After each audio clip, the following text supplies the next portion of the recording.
Easy.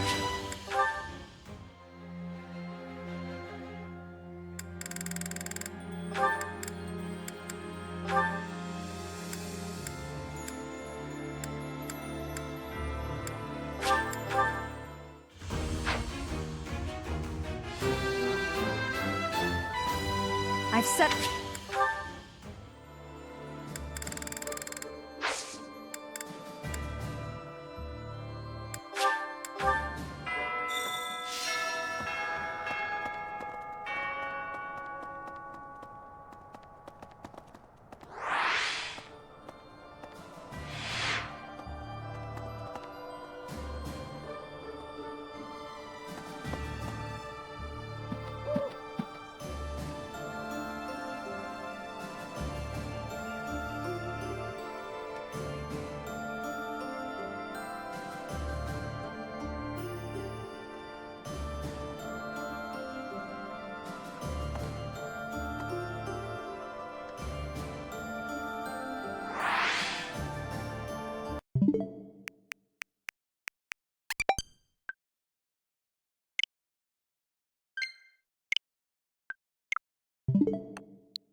And that concludes my report.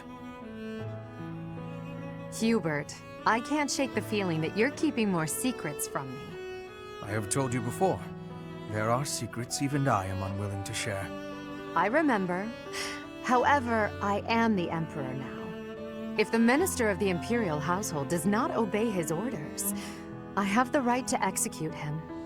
I fear you have misunderstood me, Your Majesty. It is true that I am officially your minister, but such titles are of little significance to me.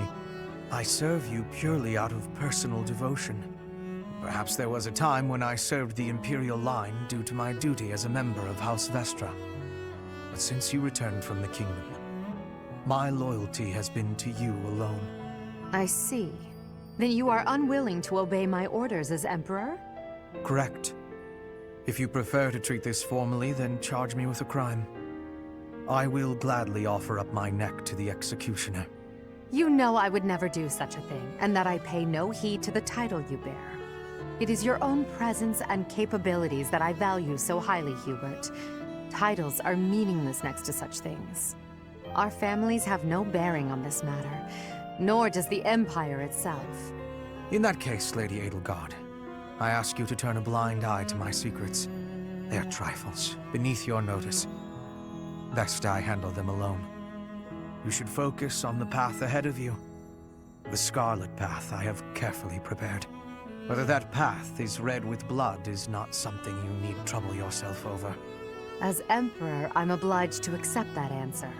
However, as your friend, it irritates me to no end. You speak often of painting the path I walk, yet you do so in secret. I am the one you serve, but you refuse to let me in. I trust you, Hubert, and that is precisely why I want to know everything. Your secret hopes and burdens, all of it. If I'm truly the center of your world, then I wish you would trust me as well as I trust you. Very well. You have me beaten. I will tell you as much as I am able. From the assassins I've eliminated, to the gold I've spent on bribes, to the identity of the one I love. Wait a moment. Are you saying you have romantic feelings for someone? Yes. That is the one secret I had particularly hoped to keep from you. Well, that's utter nonsense. You can't possibly keep something so fascinating from me. Who is it? It is you, Lady Edelgard. Did you ever really doubt? Hubert, you never cease to surprise me.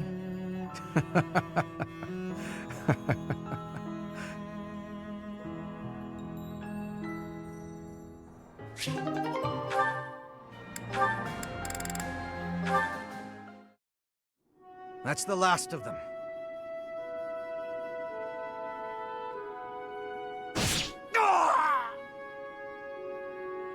Another threat to Her Majesty? Who's there? It's me. You owe me for that one.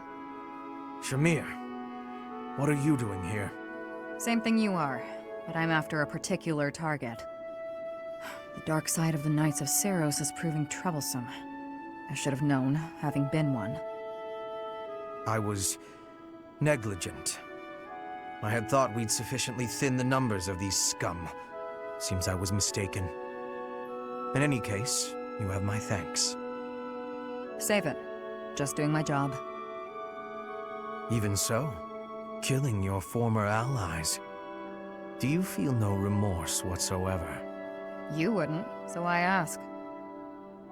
You are not me. Answer the question. What's it matter? I owed a debt to Rhea. I served in the Knights of Seiros to repay her. I repaid that debt, now I'm here. I'm sure it was considered dishonorable of me to leave, but that's none of my concern.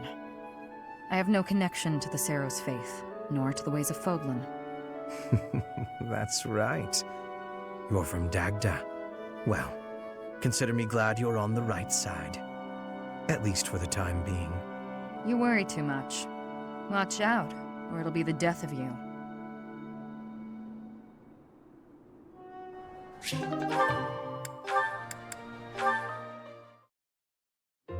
Standing tall, I see.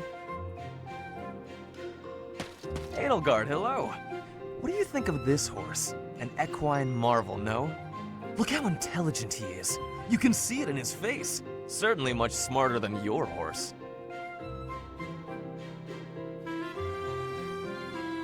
Oh, what a lovely bloom. Behold, Edelgard. Do you see this blood-red bloom? This is much more impressive than the pale little sprigs you have there. And, as I'm sure you know, redness symbolizes courage and strength. Ferdinand, stop. I can't believe you're wasting my time with a petty one-sided rivalry. What are you complaining about? You told me not to publish my pamphlet, and I complied. I've had enough of your foolish antics. Very well. I will grant you the duel you so desperately desire. But when I win, you must forfeit the right to bother me with your ridiculousness. Forever. Do we have a deal? Ah, so you'll fight me after all? Wonderful. To battle, then! All right, Edelgard. Have at me! As you wish. Ha!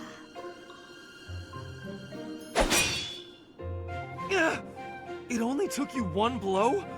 How? I can't afford to hold back against an opponent like you. I led with my fastest, strongest strike. Fastest and strongest? You're just flattering me. I have been defeated. Utterly. I cannot believe I was foolish enough to challenge such a plainly superior opponent. The difference in our skill level is not so great as all that. If you had taken the first strike, you might have won. That's why I didn't give you the chance. I do not think talent is what separates us so much as readiness. I had not the faintest idea of what to expect from a real duel. I was playing, but you were not. That such an ill-prepared noble would think to challenge you? It is laughable. Ferdinand.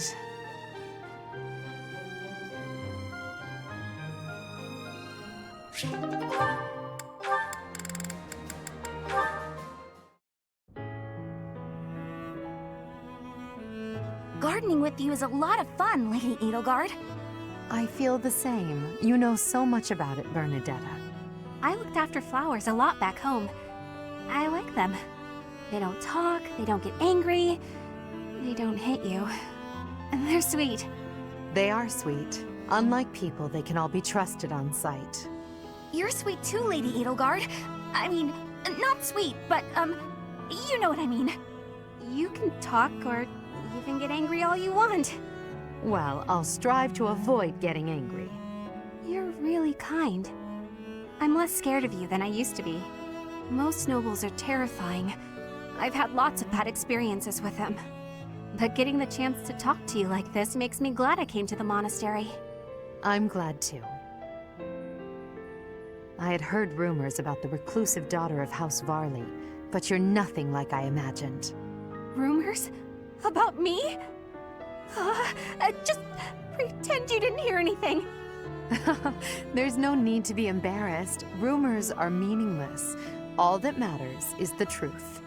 You're right. I'm not really a recluse now anyway. Not since I came to the monastery. I won't let the rumors bother me. I'm happy to hear it. Actually, I should thank you. Thank me? What for? Wait, do you mean you need to thank me for all the times I've made you mad? You do, don't you? That mind of yours, no, I mean the grateful sort of thanks. Before I met you, I was more prone to anger, but now I've changed in that regard. So, thank you for that. Oh, I suppose you're not listening. Oh, I'm done for!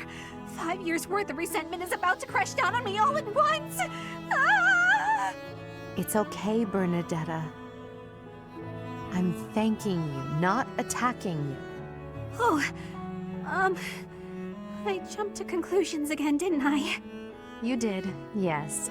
But don't worry about it. Enough talk, don't you think? Let's take care of these sweet little plants. Right. Okay. Thank you. Bernadetta, I hope you'll keep spending time with me. Of course I will. Hey, look! This flower's just about ready to bloom. So it is. I can't wait to see its true colors.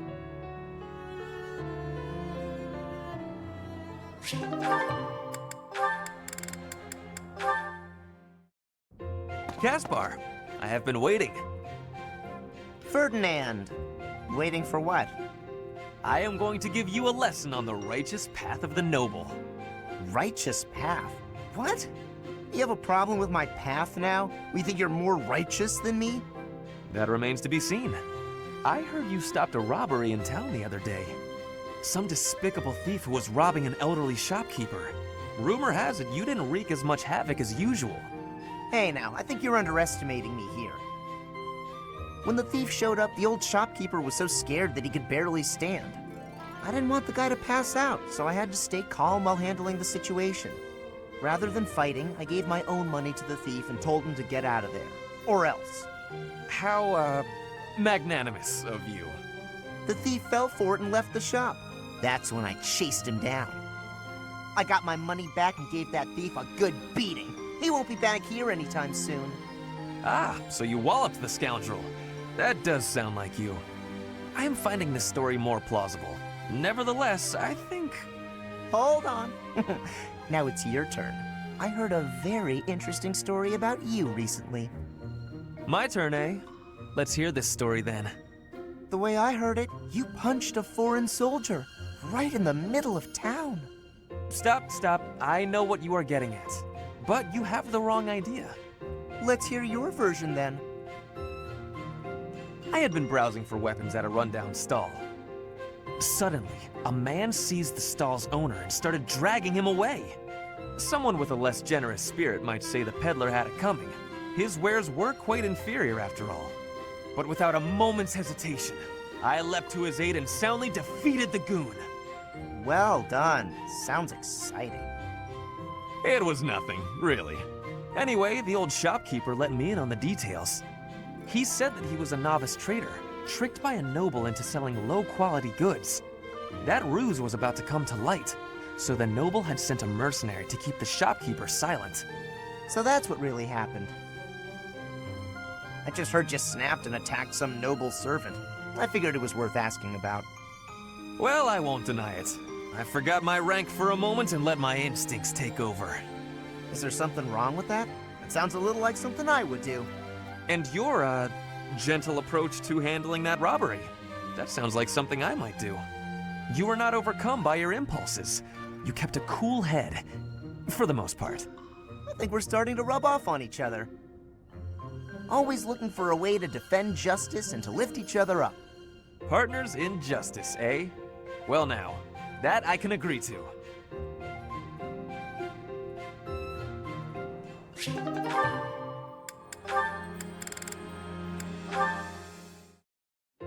Taking care of some weapon maintenance, Petra? You seem completely absorbed. Yes, taking care of the weapons has great importance. I cannot argue with that. That weapon there, is it from Bridget? No, it is a weapon of Dagda. But the people of Bridget used them often. Fascinating.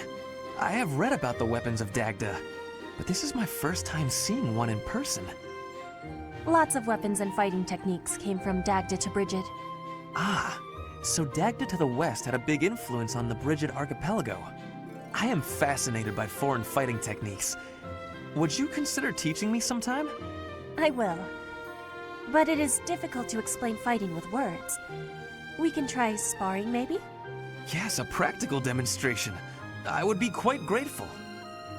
Let's have our beginning then.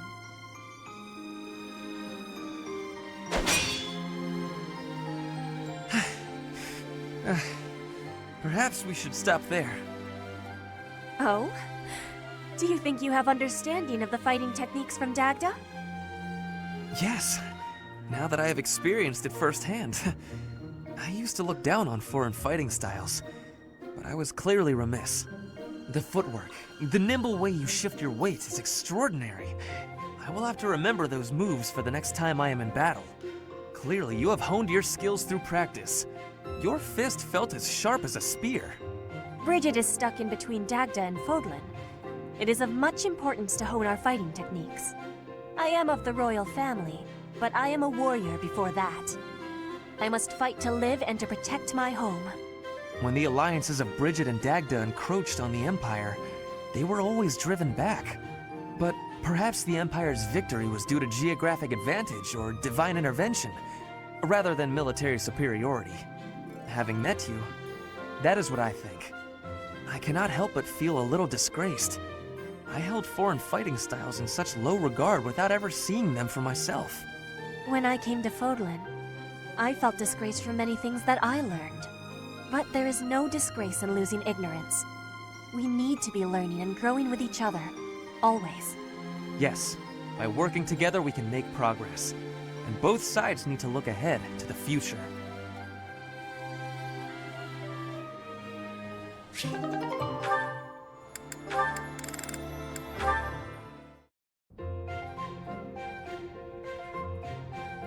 Oh, Mercedes. This is unexpected. Hello, Ferdinand. Did you come to pray? I did. I quite like the atmosphere in the cathedral. It is holy and solemn. Perfectly suited to a noble, wouldn't you say? I guess so. You guess so? I think the matter is rather clear-cut. It is incumbent upon nobles that we pray regularly to the goddess. Even Edelgard, who opposes the church's methods, does not deny us the right to pray to the goddess. The piety of the nobles is a model for commoners. It teaches them the value of devotion. Absolutely. I know exactly what you mean. I couldn't agree more. These days, many nobles scarcely, if ever, pray. Look around. You and I are alone in this cathedral. It is really quite a shame. Ah, well, I don't really know that I count as a noble anyway. I am afraid the nobility seems to be losing its way. When you pray, you are usually alone, right? Yes, you're right. I usually am. Precisely. Where are the others? Of course you cannot force people to worship. That is out of the question. Nobles must determine for themselves what they will believe and how they will pray. A religion foisted on you without your say is not much of a religion at all. Do you not agree? Yes, I definitely agree. Definitely agree. On the other hand, we cannot stand idly by while... It was great talking to you, but I'm getting pretty sleepy. I'm gonna head off to bed. Good night. All in all, one has to conclude. Mercedes, where did she go? I must have inspired her to go out and revive the faith. Perhaps I should do the same. I cannot let her show me up.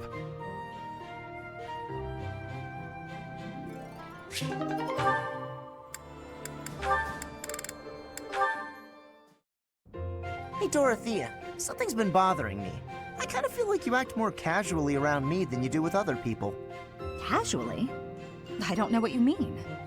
I just feel like you're always asking me to do things that might make other people uncomfortable. Like when you asked me to clean your room. You're not very flirty toward me like you are with the other guys. You seem weirdly comfortable around me. You pay more attention than I would have thought. Hey, are you interested in me? You know, interested. What? No, it just seemed weird, and I was curious. I'm kidding. It's true that I do find you quite a convenient little helper at times. It's like you're... how to put it? You're like a little brother to me. Ugh, really? That's not exactly a compliment. No, but it's true. And now that I've thought about it, I like the whole idea. Why don't you try calling me Big Sis and see how it feels? No, that's not gonna happen. Why not? I'm embarrassed just thinking about it. Oh, come on. It's just a goof. You can manage it at least once, can't you? Please? Oh, I know. If you do it, I'll stop using you for my chores. How's that sound? That's an enticing offer. Fine. Once. Big sis. Well done, Caspar. You're such a cute little boy. I'm proud to have you as a sibling. I'm not cute, and I'm not little. How would you feel if I made you call me Big Bro? Oh? Well, I wouldn't mind that at all. Big bro. Is something wrong, big bro? Oh, this is the worst.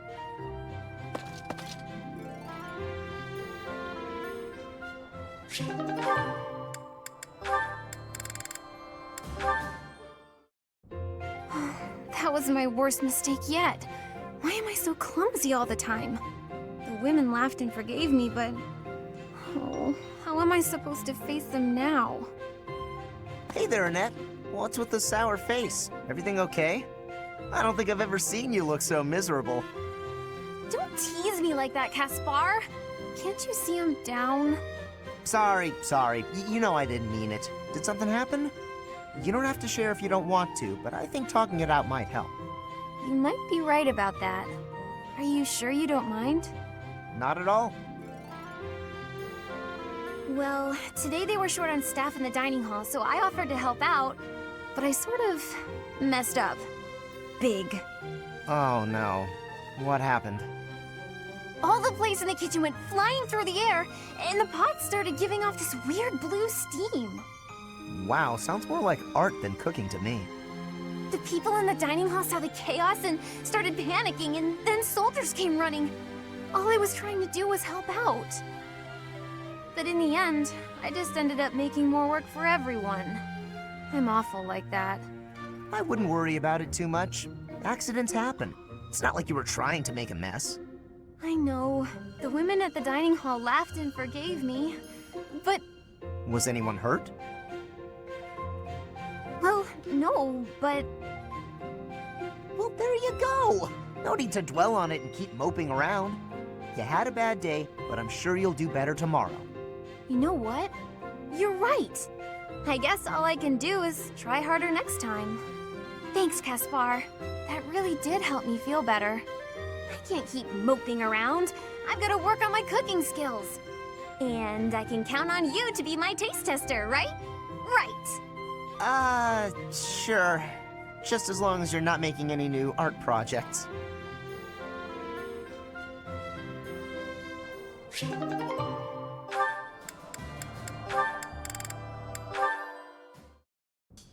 Hello, Byrne. Oh no, what did I do this time? Did I offend you? Is this your revenge? No, not at all. I just want to talk. If you promise not to resort to violence, I'll do whatever you want. Byrne, I've just been worried about you, that's all. When I said I was your friend, you ran away, saying something about your father. Remember? Vaguely? I know you've lived through some bad times. If you could tell me about it, maybe I could help? Oh, I don't know. Please. Your father's not here now. Whatever it is, you're safe to tell me. All right. My parents told me never to befriend a commoner. They said commoners are scum, and that they'd crush any that tried to come near me. Hang on, scum? They called me... commoners. They called us scum? Yeah, but once, a long time ago, I did secretly make friends with one. A boy. When my father found out about him, he disappeared the very next day. I heard he was found beaten half to death. I never saw him again. Since then, I've been terrified of making friends with anyone, commoners especially. I never knew that kind of thing really happened. You hear stories, sure, but... Oh, Byrne, I'm so sorry. I'm proud to be your commoner friend. Dorothea! Hey now, relax. There's nothing to bawl about. If your dad tried to beat me up, I'd return the favor and then some. Return the favor? When I was in the opera, you better believe I had run-ins with the most wicked, terrible men. I survived kidnappings, attempted murders, all kinds of stuff. But you know what? I broke those guys' arms. Snap! It was a thank you for all the trouble they went through trying to hurt me. You're incredible, Dorothea. So, now that you know I can defend myself, can we be friends, Byrne? All right. Yeah.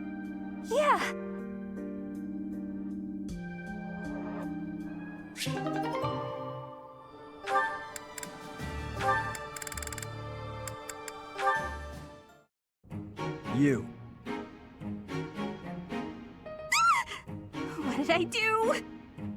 Am I in your way? I'm in your way. I know, I get it. I'm sorry. I can't stand the sight of me either.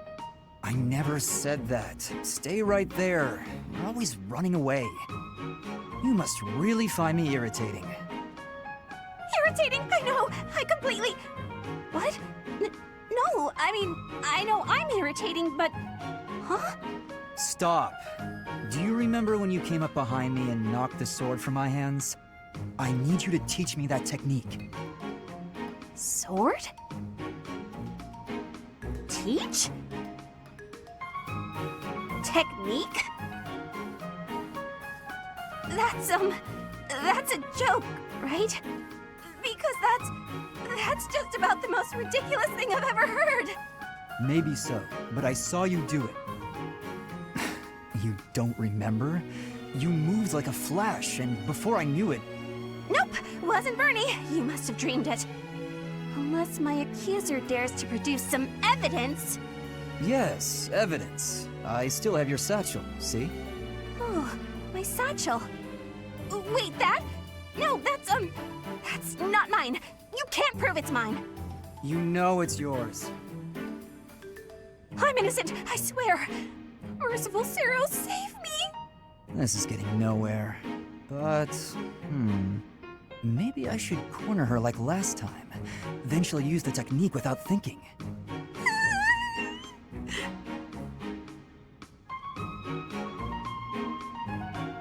Never mind. I'm done here. Lies! All lies! I didn't do any... Huh? Well, where'd he go?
Dorothea, I want to be asking you a question.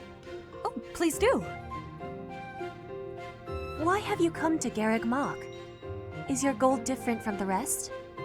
Yes, I suppose. Everyone here is an heir or an heiress, but not me. I'm just a commoner. When I enrolled in the Officers' Academy, I was different than everyone else. I wanted to secure my future, and my big idea was to marry money. Ever since, I've been dating different, terribly well-to-do men, searching for a good one.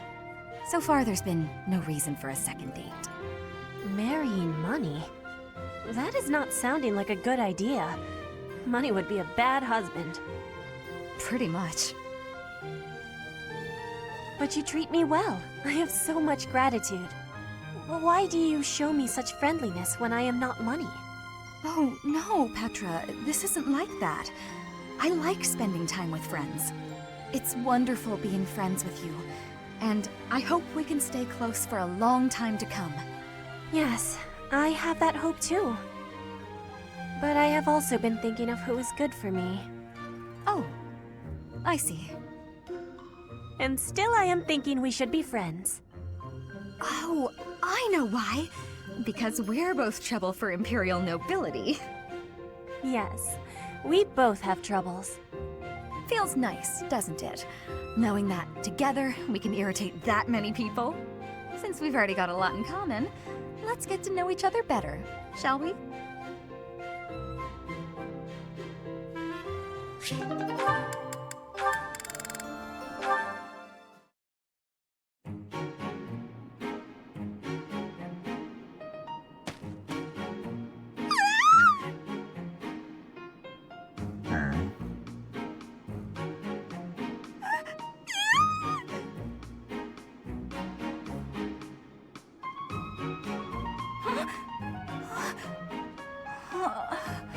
I must have had a nightmare. You're awake. I mean, you... Yuritsa. Yeah, that's it. Professor Yuritsa. I am not a professor. Wait, what? You're not Professor Yuritsa? Oh, yeah. Professor Yuritsa always wears a mask. So then, who are you? Yuritsa. I don't understand. Look, are you Professor Yuritsa or aren't you? Please make yourself clear. I am Yuritsa, but I am not a professor. A Yuritsa who is not a professor? So there are two Yuritsas running around the monastery? Oh, wait. Aha! I got it. I get it now. You're no longer a professor, therefore you're just Yuritsa. Plain old Yuritsa. Our professor isn't a professor anymore either, but doesn't mind the title. I guess I figured you'd be fine with being called professor as well. When I was teaching, it was simply a task, nothing more.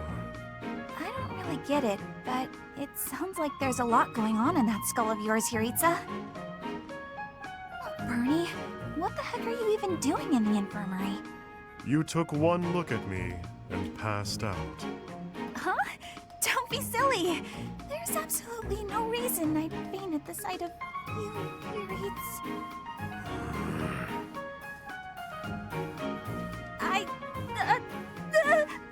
I'm coming down with a sudden cold, I think. Yeah, I've gotta run to my room.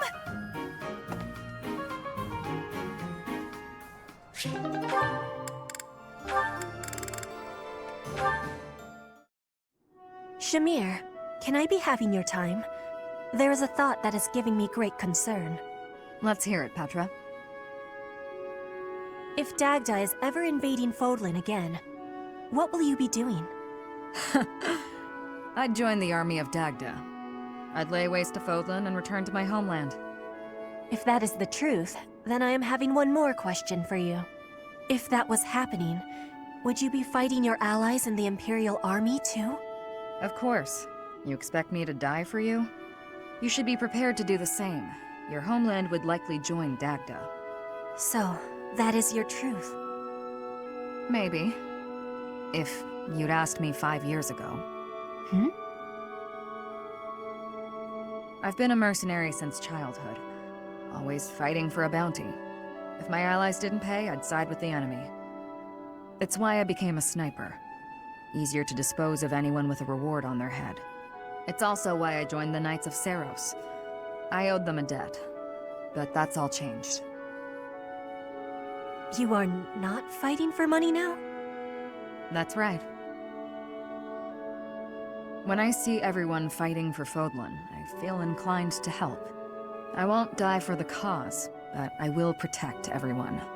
If the army of Dagda engaged you, I'd fight at your side. Hearing that is giving... it gives me great joy. Until the war is finished, let us fight together.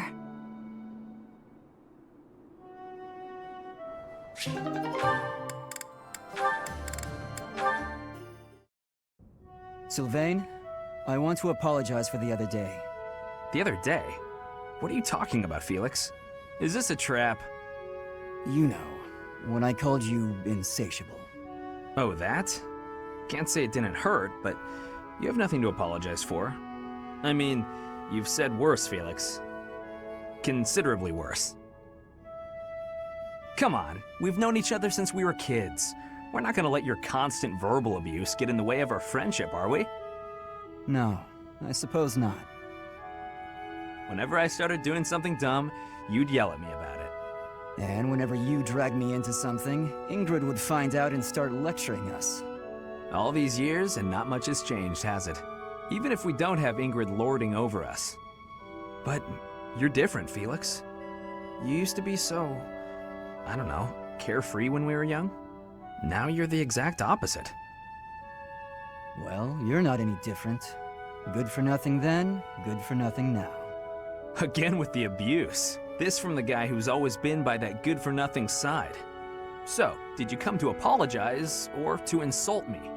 I was on my way to train and I saw you. That's all. You're out to train again? Now who's insatiable? Better than sitting idle like you. A little idleness would do you some good, pal. Come on, let me buy you something to eat. No. You have to choose, Felix. Our friendship, or your training. My training. Goodbye for now. What did... is he...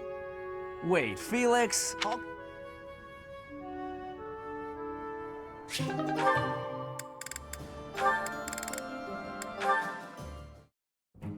Lysithea, I have to say, you're really impressive. I respect you a lot, and I thought I should tell you. Okay. It's just, you know, you're 4 years younger than me, but you work really hard at everything. I mean, when I was your age, I wasted all my time just goofing off and doing whatever I wanted. Doesn't look like much has changed for you since then. And unlike you, I don't have time to waste, so leave me be. Are you going to do some extra magic training? I'd be happy to join you, if you don't mind. What do you want to start with? I am absolutely disinterested in spending any time with you. What is it you want anyway? Clearly, you haven't been listening to a word I've been saying. Perhaps it's because I'm younger. You see fit to ignore me when I speak.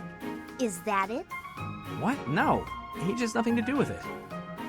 You're amazing. You're true to yourself. You know what you want and who you are. Not a lot of girls I know can say that. Ah, so it isn't my age that's to blame for you breezing over my wishes. It's my gender. What? Where did you get that idea? I'm just trying to praise your smarts and hard work and everything. It's impressive how someone so young... Your lack of self-awareness is deeply troubling. What I'm aware of is you trying to pick a fight. Calm down, kiddo. Look, I'm really busy. Super, extremely, inordinately busy. I've got one last thing to say to you. And what would that be? I'm skilled with magic, and my abilities are finely honed. It's not like I need someone for target practice. No, but I do.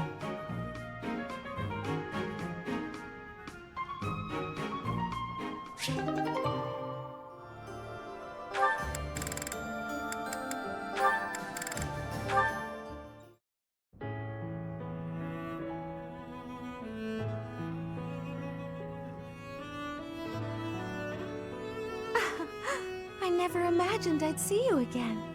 Indeed. Emil, I've missed you so much. How long has it been since we last spoke? Since you left House Bartels, I was 8. And just look at you now, all grown up. I notice that you still indulge in sweets. It makes me happy to see that you're still the same in some ways. It has been some time since I've tasted such a thing. Well, of course. That's because this is a recipe only Mother and I know of. Oh no, you've gotten crumbs all over your face. Sit still while I wipe them off. Stop it. Oh, come on. Allow me to be your big sis. It won't hurt you to indulge me. Mercedes, the little brother you once loved, he is no longer here. It doesn't matter to me how you've changed. You will always be my baby brother. You are precious to both me and to Mother. Mother is well, I assume. She is very well. You should send her a letter. She'd be so thrilled. I suppose. Mother has always borne a deep regret over what happened. We should have brought you with us. We never intended to leave you alone with House Bartels. Perhaps not. But it was wise of Mother to have only taken you. As the heir, if she had taken me, Father would have searched relentlessly for us all. And had he found us, I feel certain he'd have killed you both. Yes, that's what Mother said too. He'd have done exactly that. You know, I've heard about what happened. About killing the family of House Bartels. And? Are you afraid of me? Or do you despise me? Neither of those. That isn't why I bring this up. I understand your reasons, but it's a terrible thing to take a life. You understood that even then. I've been waiting a very long time to ask you. Why did you do it? Why did you kill your father? Because I wanted to.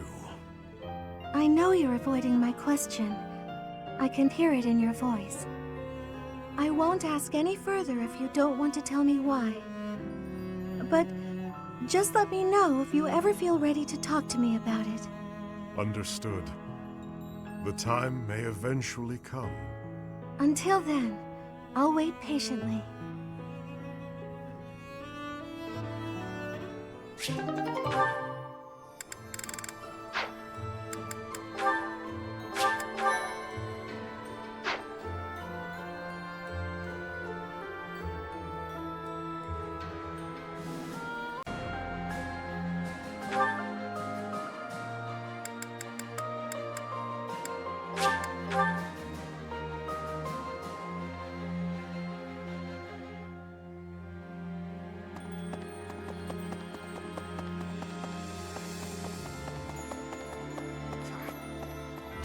The power of Seteth and Flame was certainly a sight not with this victory. We have all but the goddess above shall give way to the darkness.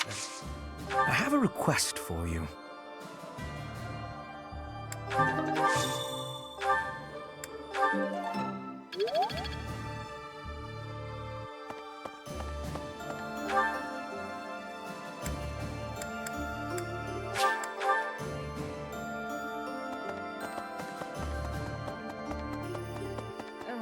How have we come to this? I'd never imagined, Professor. I tried.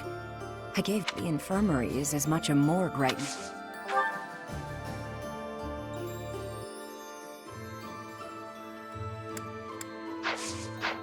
How have I never perfect the infirmary? There's a school of sorcery in Ferdy, the study of crest. I've often thought, I never imagined I'm...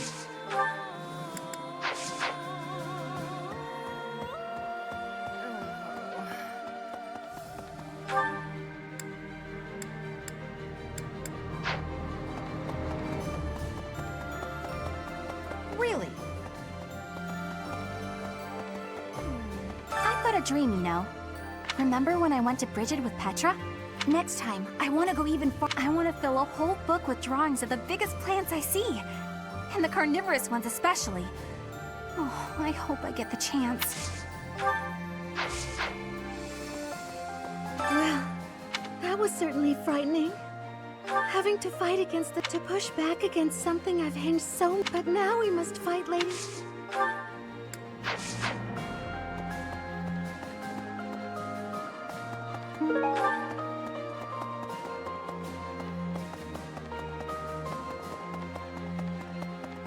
Hey, you.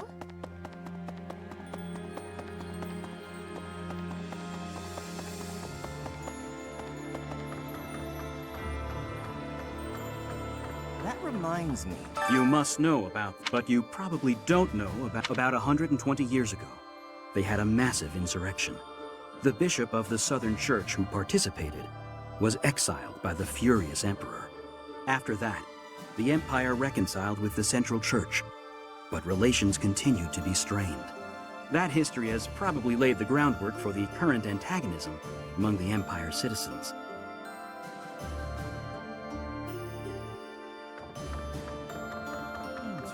There are stories of heroes' relics 1,000 years ago, of which we have no real evidence today. So many, in fact, that I'm led to wonder if those relics are nothing more than legends. Especially since we know of relics like those passed down in the families of the 10 Fodlan elites.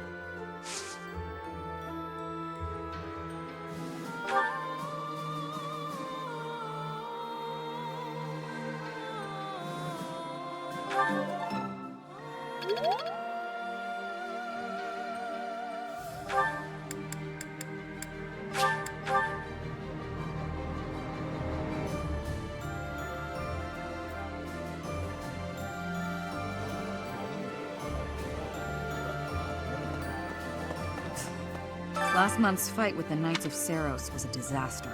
Are you asking if I'm okay with killing my former colleague? Sometimes it's easier to get by without any personal attachment or religion.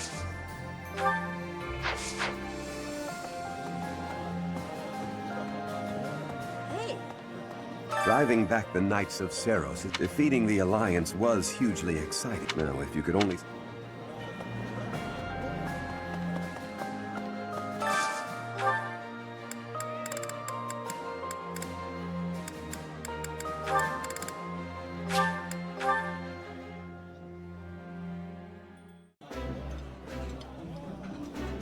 I see your food. You have...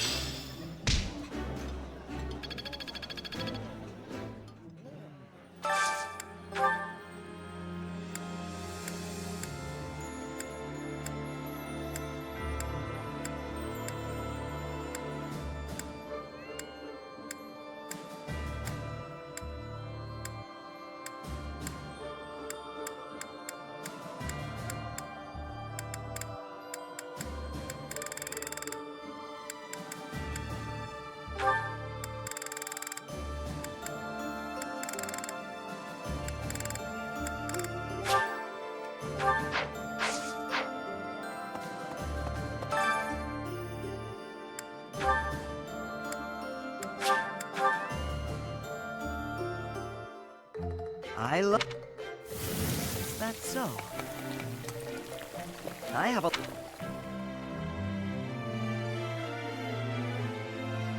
Wow.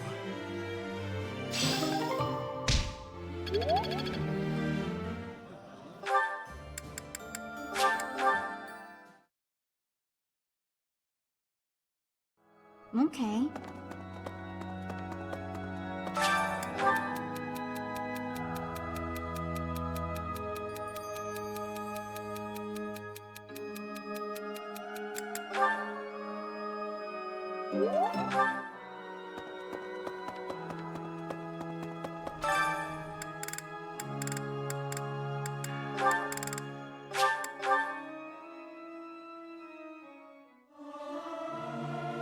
I hope this... I almost forgot. I'm getting...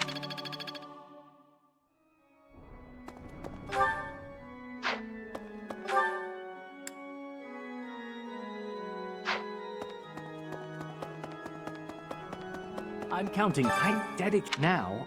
Now that today I can.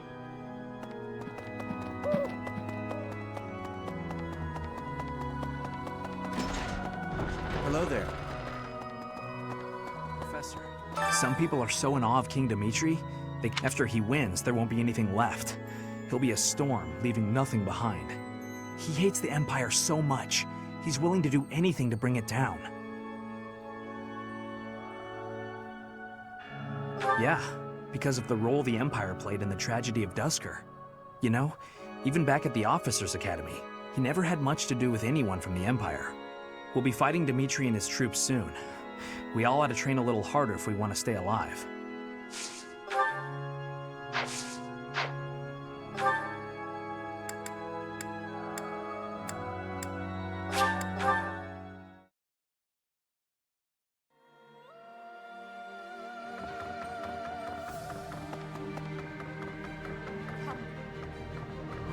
Professor, halt!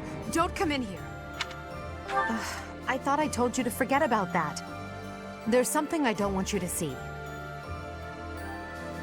So, you know about it.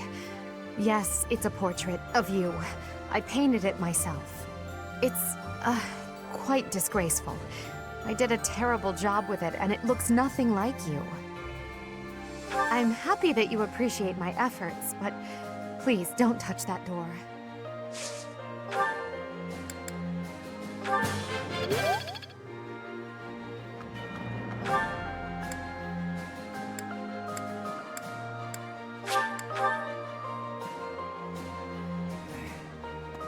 Since I allied with you and the Emperor, I abandoned my country. I am prepared to kill my father, and kill a man I once called my friend. Resolute as I am, my sword feels heavy.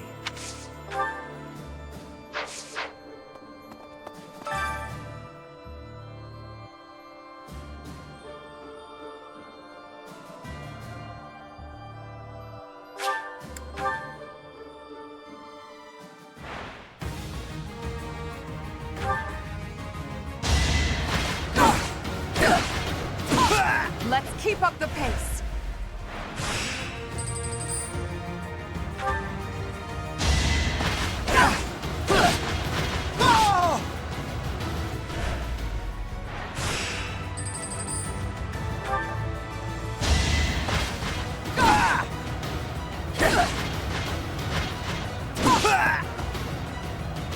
The only possible outcome.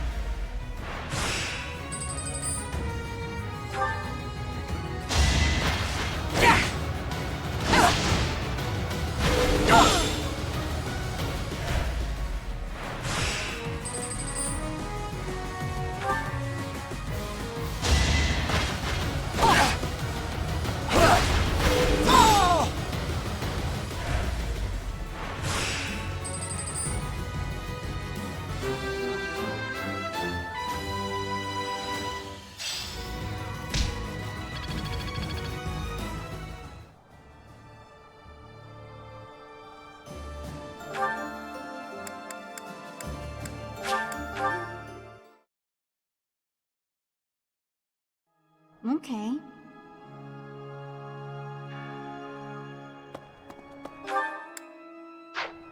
I'm counting on you.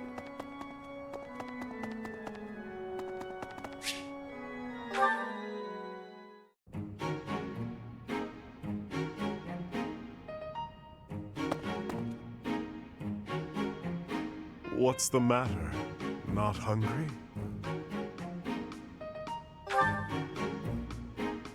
I am partaking in some sweet delights. Is there a problem? Yes. I am a person too.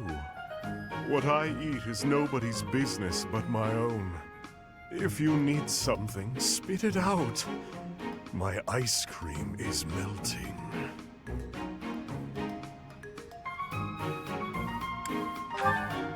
Perhaps after I finish devouring this treat.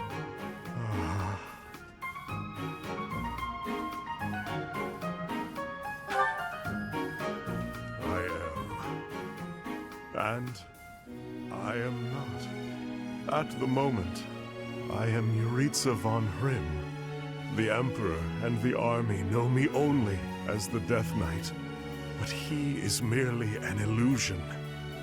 A demon who resides in my heart. He is not me. Not who I am at my core. He thrives and feasts upon blood, death, suffering. So while I sit here eating, I prefer to just be myself. Yuritsa, I would like to be who I truly am.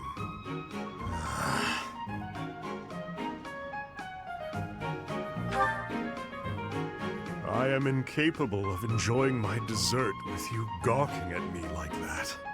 I have no further words for you. Go.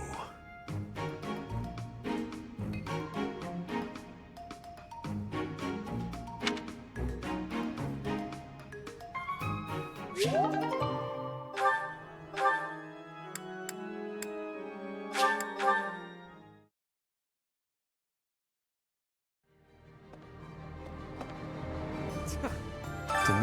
the King of Fargus.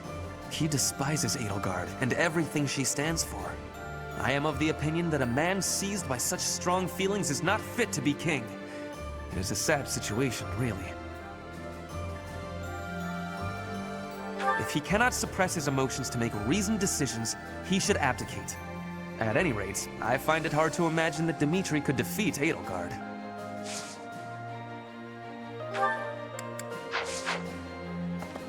Hey! Professor?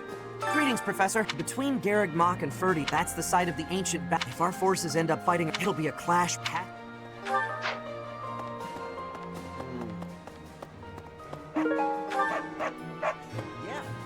Welcome! Come back soon! All right.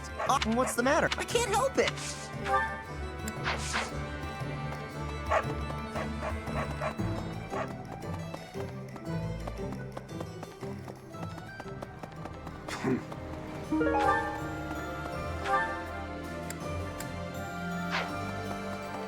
What?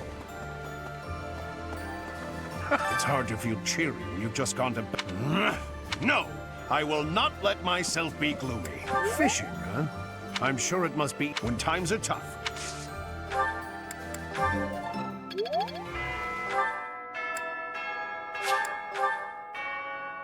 Anyway, I've been in. That information could be devastating. Edelgard, and those initially, I had, but now. and Fargus. I heard about him from apparently he's getting old.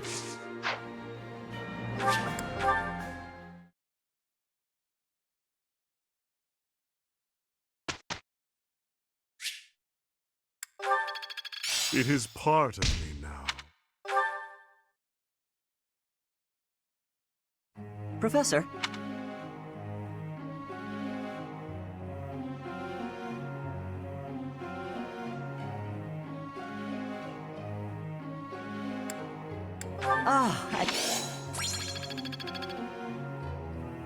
Professor.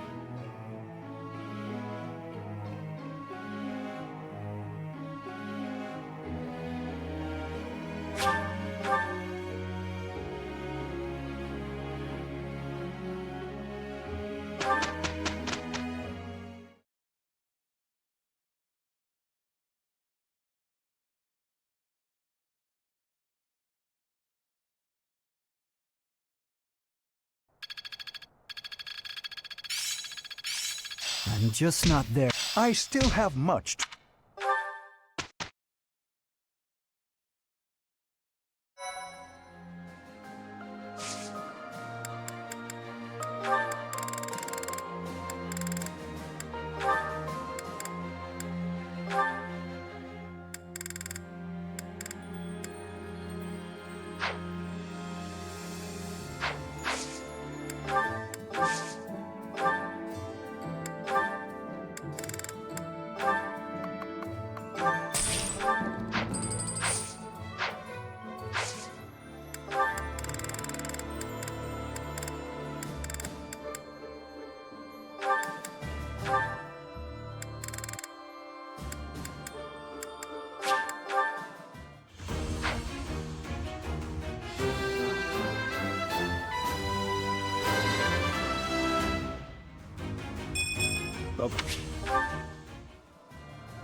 Is that the one?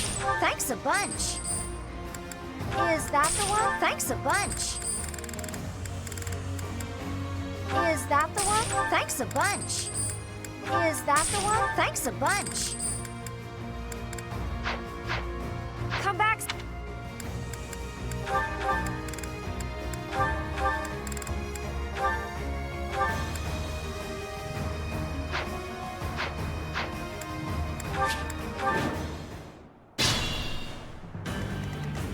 I'll cut through.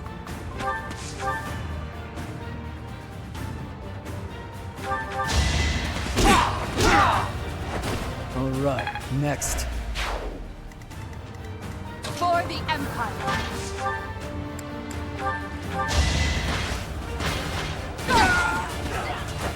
Let's keep up the pace. What's my strategy?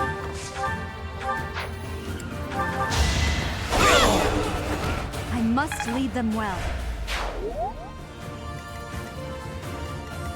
Let's clean up.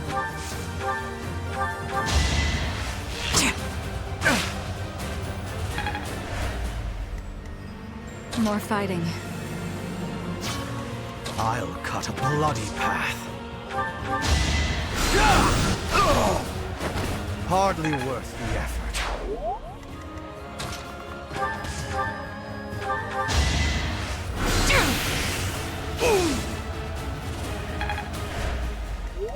I do this for all of us.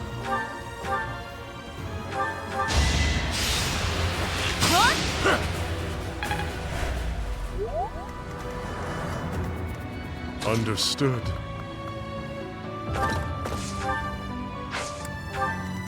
At your service. I will prevail.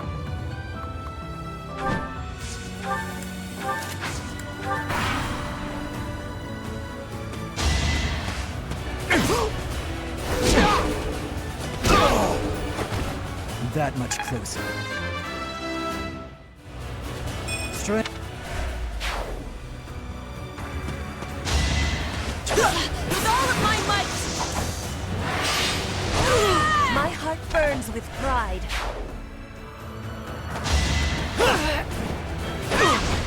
You are in my way! Witness rigid pride! One of us has to die. It's win or die.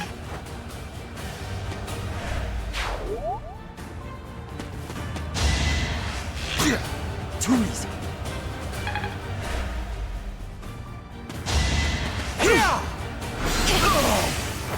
Only thorns left on this rose. You're weak! Your death is not in vain.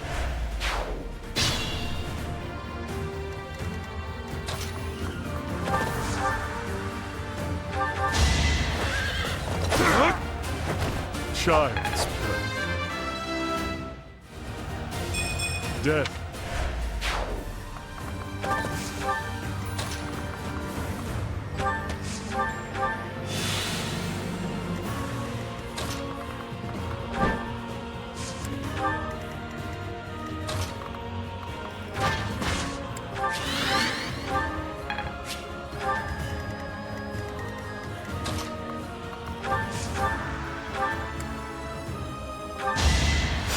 Thanks so much.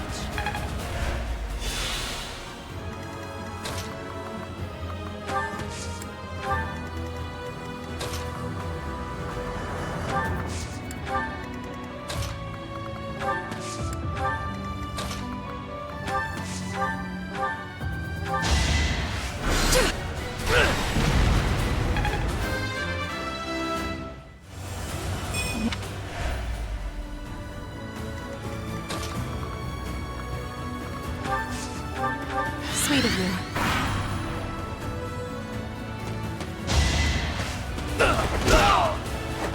You fought well.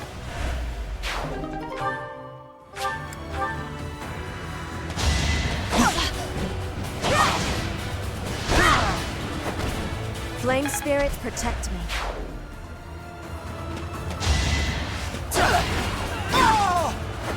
The only possible outcome. Boring.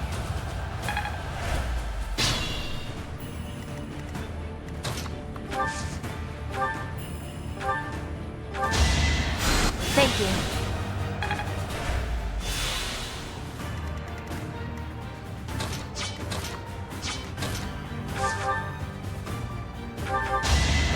To survive, I will win! Witness Brigid Pride! Nice form.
Understood. At your service. I'll cut through.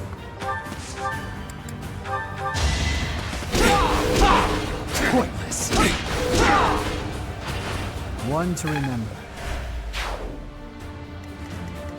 For the Empire.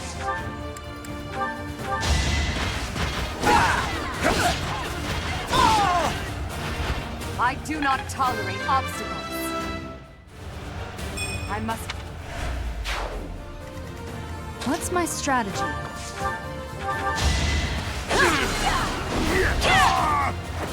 Another victory.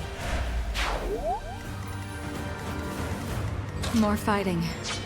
I'll cut a bloody path. Did you think I'd let you go?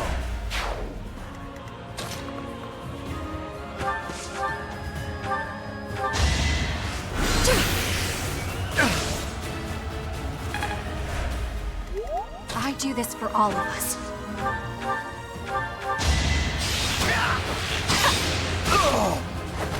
Pretty good, huh? I'd be honored.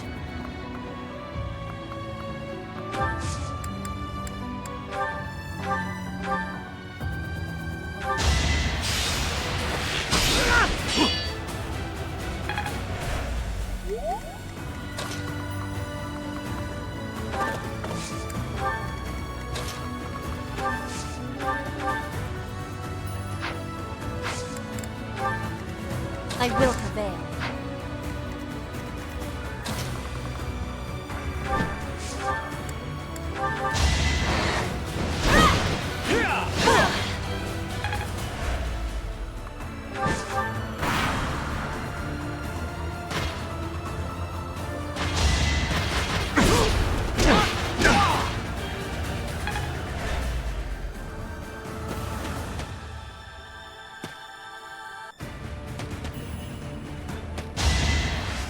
Close one.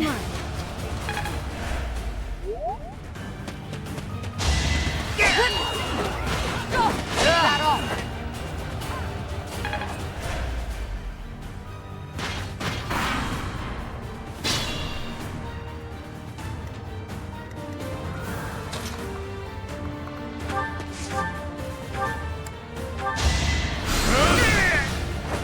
Hardly worth the effort. You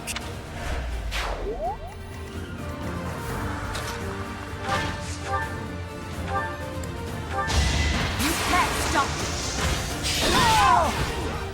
me. Your death is not in vain.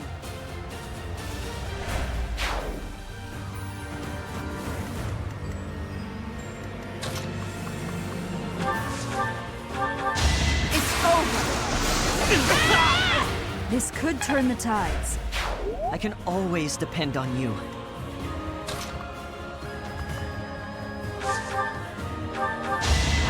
You are in my way! Each battle a victory.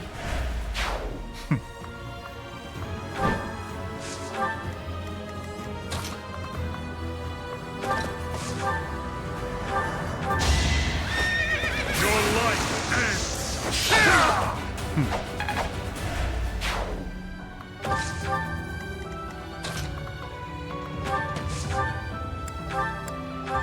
Too slow!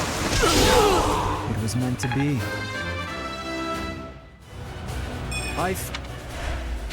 Not bad.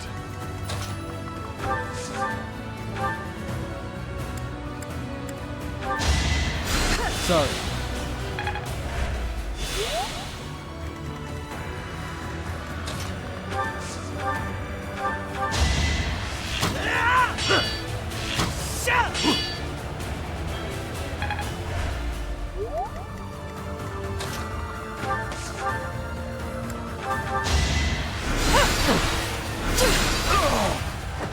This is my stage now.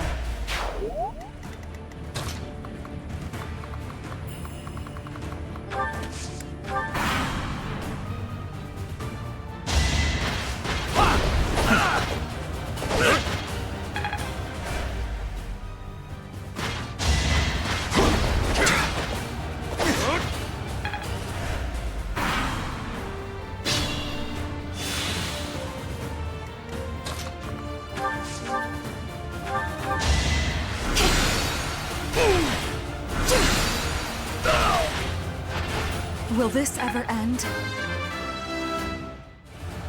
I'm...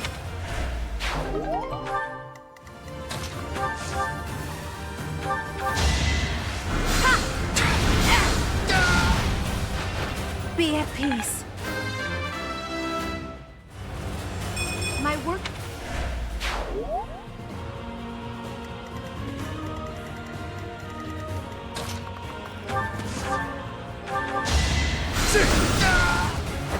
Her will demands it.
Professor.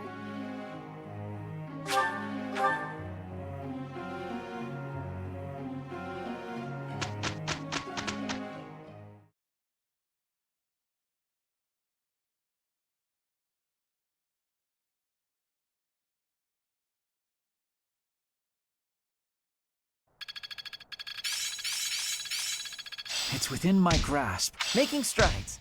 I'm starting to get it.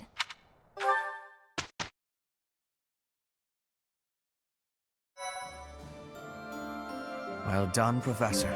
Thank you.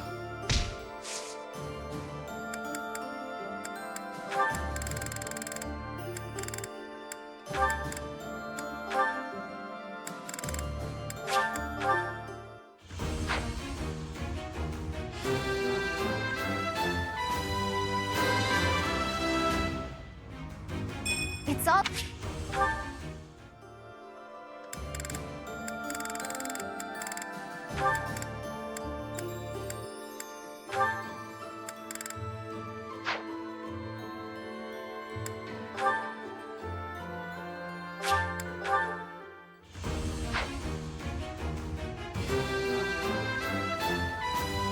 Easy.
I have excitement in my heart for secret tactics.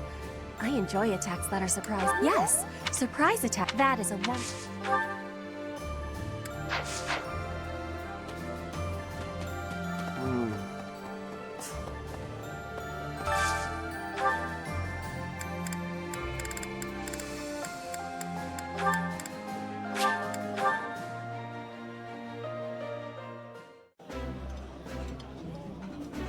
I see your... You.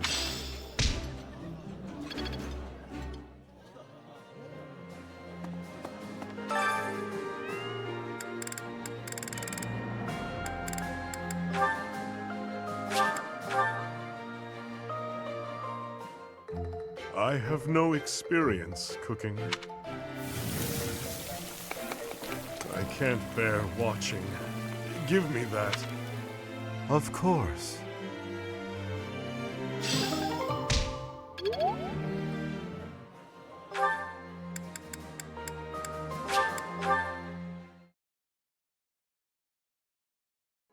Okay.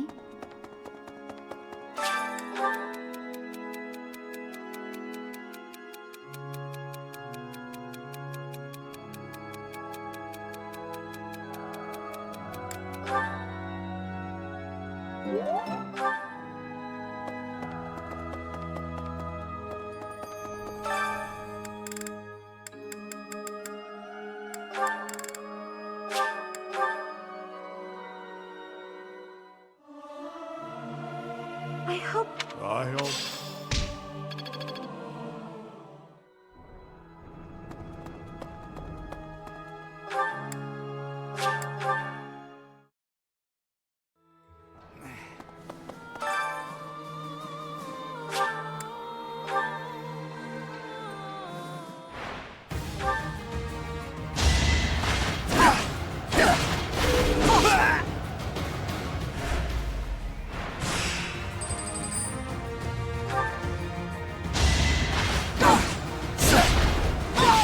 For the fate of Fodlan.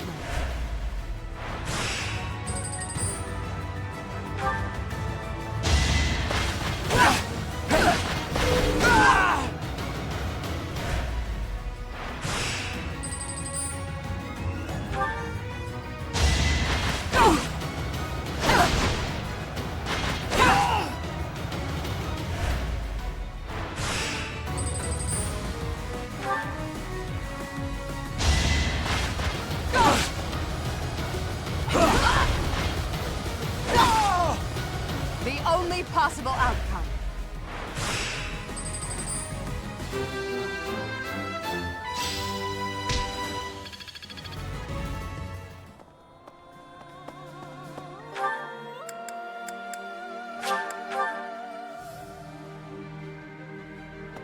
I see.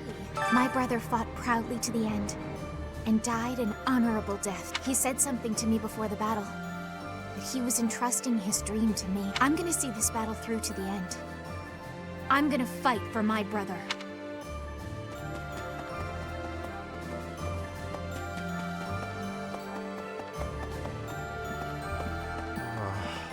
The Knights of Seros. They certainly know how to inflict pain. However, the demon within me will be satiated only by fighting you.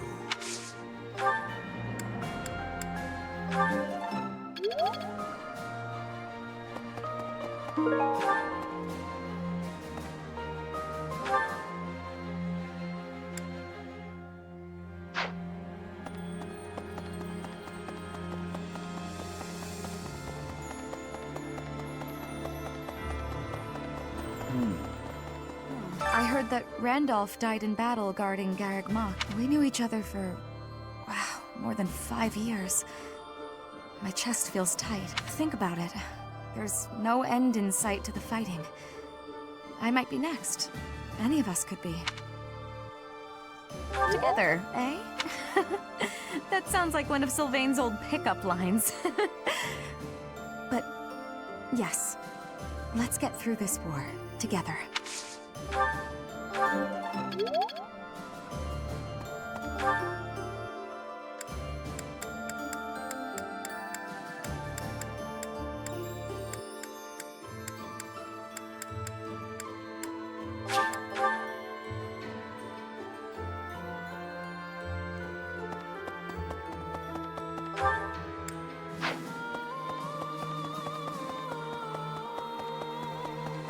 I used to live in the kingdom capital with my parents. I know we've got no choice but to fight the kingdom, but I really don't want Ferdiad to become a battlefield. Lots of my old friends still live in the city, and many people there were kind to me. If fighting breaks out there, all of those people might get caught up in it.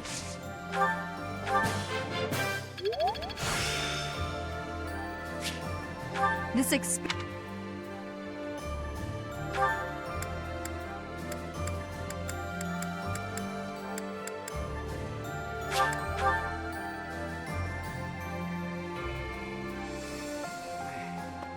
Since I am resident.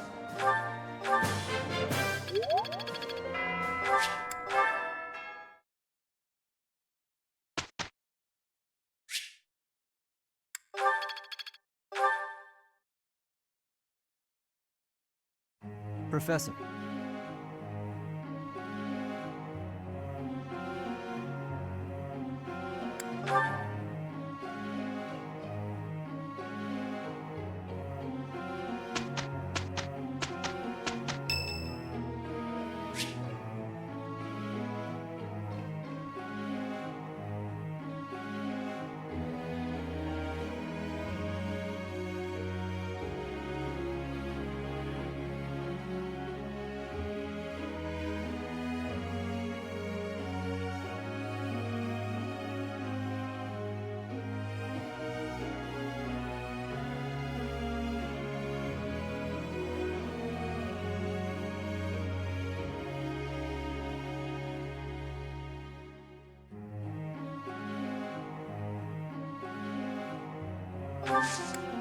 Thank you.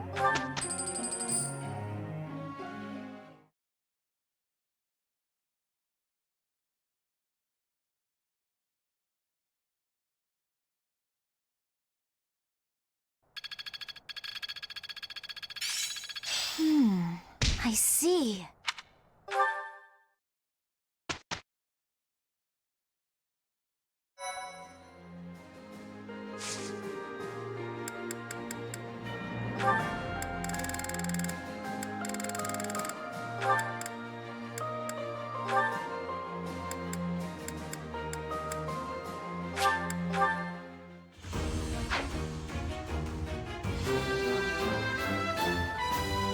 I've set...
Now is the time to...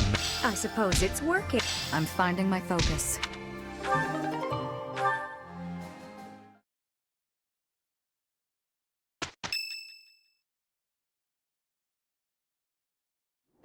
Cornelia, I have a report from our scouts. The Imperial army that departed from Garreg Mach en route to the capital now appears to be marching here. What did you just say? The speed of the army's movement quickens. They will be here to invade within days. I just sent some of my troops to support the capital. It is likely to be a fierce fight. How could this be? I have not heard a thing about... Oh, I understand now. I am the target. You? Are you sure they do not mean to take Aryan Road for strategic reasons? It would appear so from the outside. However, the circumstances are not that simple. And will you calm yourself? It will not be a fierce fight whatsoever. The sweet children I have prepared will protect Aryan Road well. Cornelia. Aryan Road is a fortress city that was built about 400 years ago. Originally a base on the front lines of the battle against the Kingdom, it was built using Imperial money and technology. However, the head of House Rowe secretly planned to betray the Empire. As the fortress neared completion, it was rebuilt as a base to defend against the Empire. When the fortress was completed, House Rowe declared its vassalage to the Kingdom. Since then, Aryan Road has never fallen. Not once. The beautiful white walls that protect it against its enemies have earned it the nickname, the Silver Maiden. In the end, that is all it is to the Empire. The Silver Maiden stands as a bitter memory. We will now be destroying that memory. The past is the past. Now is now. A fortress that has never fallen. I can't wait to make it fall. How savage of you. And yet, I must say I agree with the sentiment. Let us take the sturdy Aryan Road and continue our march against the Kingdom. An invincible fortress? Sounds perfect. Unfortunately, it will soon no longer be invincible. The Silver Maiden's iron skin is about to be damaged. It's sad, really. Is it silver or iron? Use your language with clarity, please. Really, Lynn, there must be a better way to say that. Since we are attacking a heavily guarded place, we must take extra care to prevent allies from getting injured. Thank you, everyone. I'm counting on all of you. Now, let's resume our advance. This battle is for the future of Fodlan.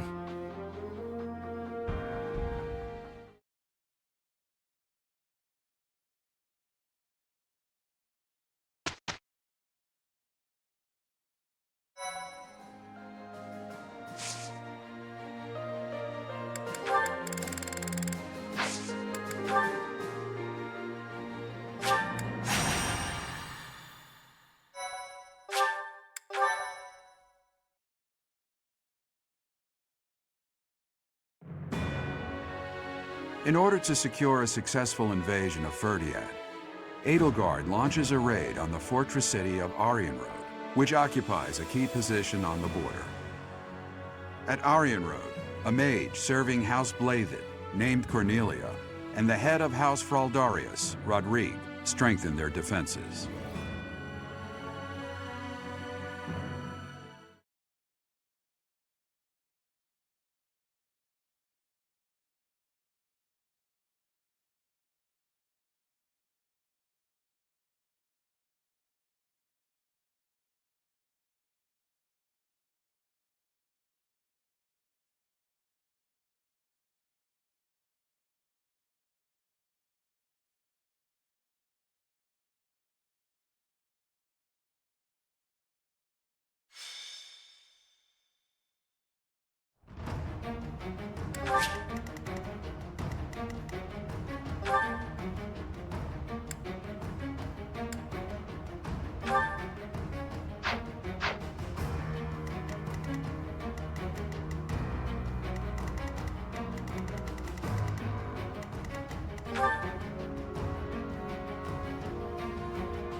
Come back, Sip.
Well.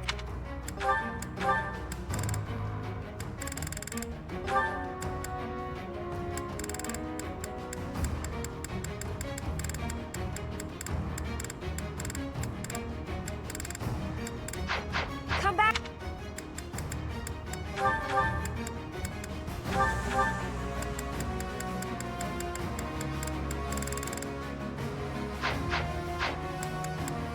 Well.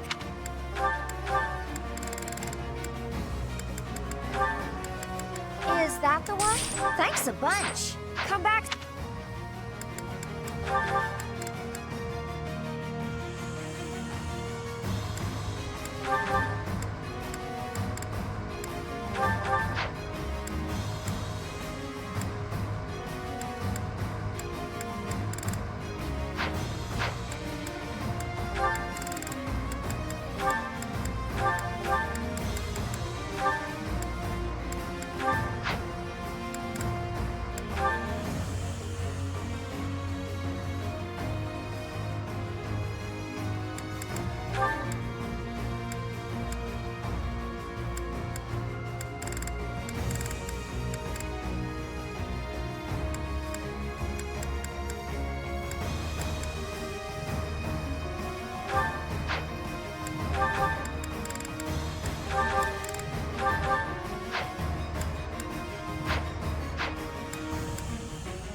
How could they deceive me and close in on Aryan Road? But it's not like I'm just going to stand by and watch. I will slaughter them all. So this is the Silver Maiden. Seeing it with my own eyes, I finally understand its strength. Especially the fact that its strength is distributed across its frontal defenses. We'll attack the front and keep our enemy occupied, while the others enter by the east gate.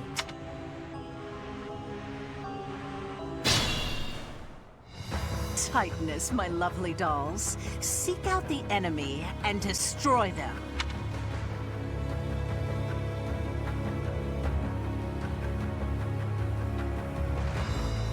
And if the chance presents itself, I wouldn't mind being rid of those unsightly kingdom forces, too. Are those Cornelia's magical weapons? Impressive. For the Empire!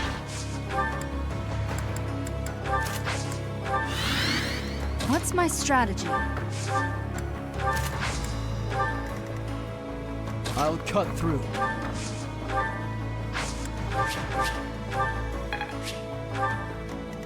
I'll cut a bloody path. Well done! More fighting. I do this for all of us. At your service. I will prevail.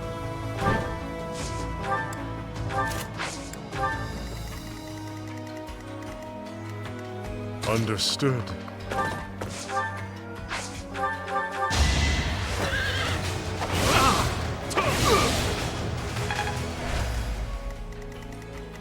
Ready for anything. Let's clean up. We all choose our paths, and I've chosen mine. I fight for my lord, to the death. So, my foolish son, you took it upon yourself to leave your family behind. I'm not coming back. I won't serve the boar. It's a father's duty to settle his child's failures. Felix, you must die, here and now.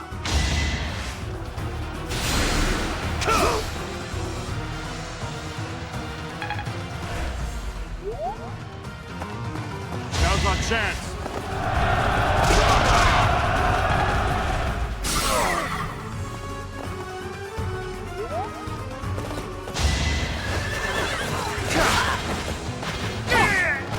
Your death is not in vain.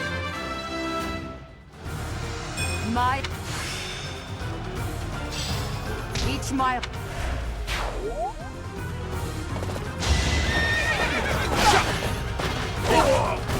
For the fate of Fodlan.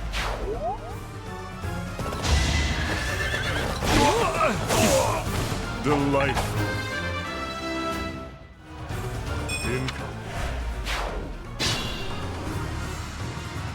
Traps awaiting us inside the castle. What a nuisance. But with such large-scale traps, there must be some sort of mechanism to control them.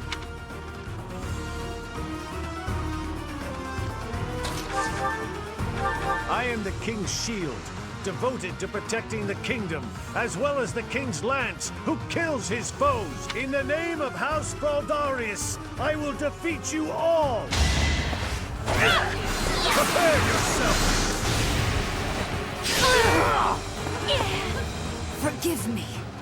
My battle ends here.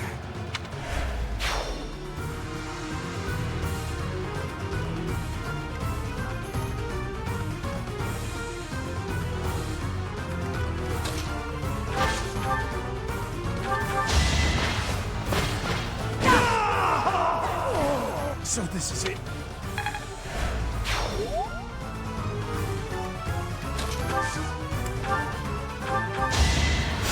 Sorry.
shines.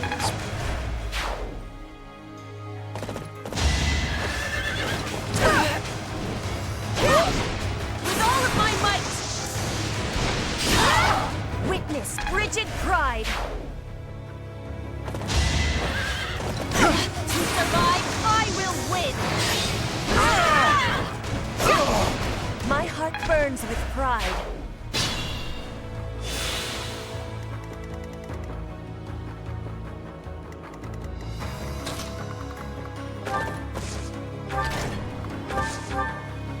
The traps are still functional.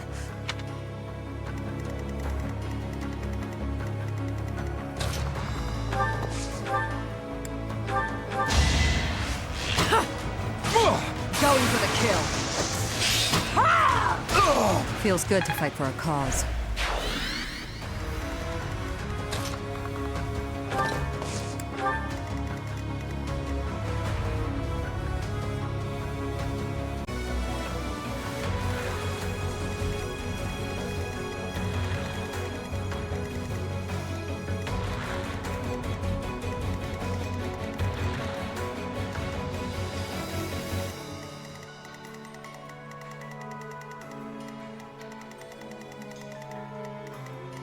I will prevail.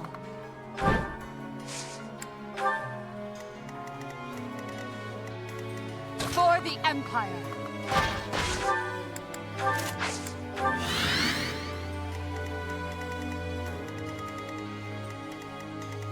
I'll cut a bloody path.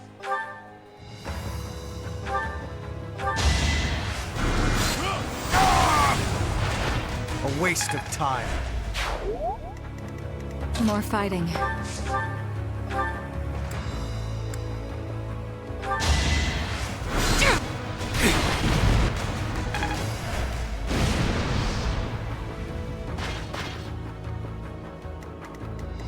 Be careful.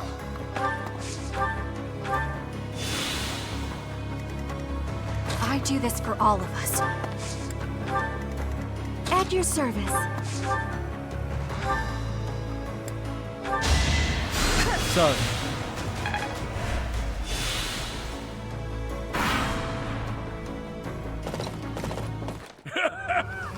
Does a whelp like you really expect to kill me? I am Gwendol, the Grey Lion, a knight by the hand of Count Rowe.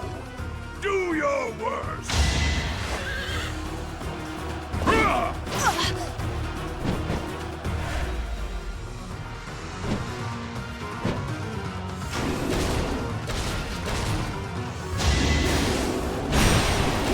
Missed.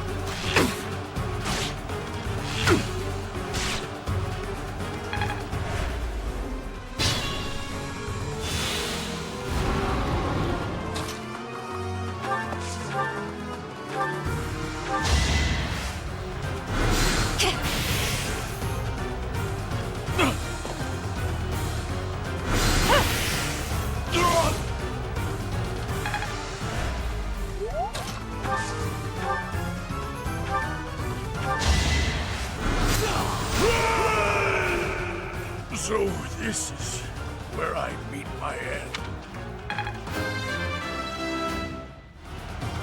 To kill. Remain cautious. To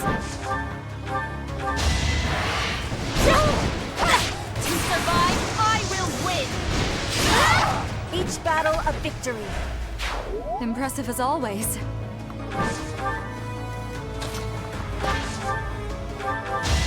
You can't stop me! For the fate of Bodhi.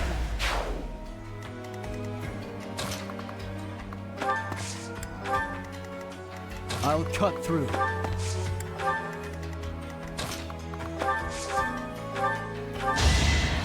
Appreciate it.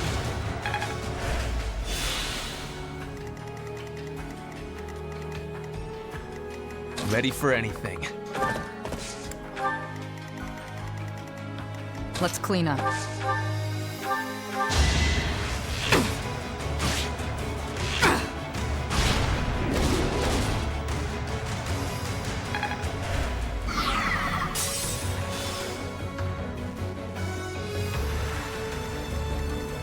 Understood.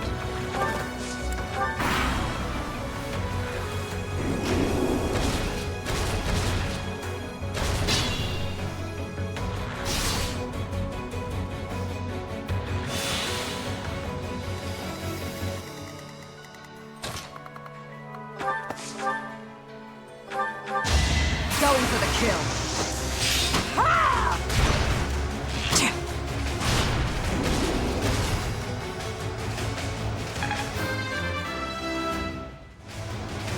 Strength.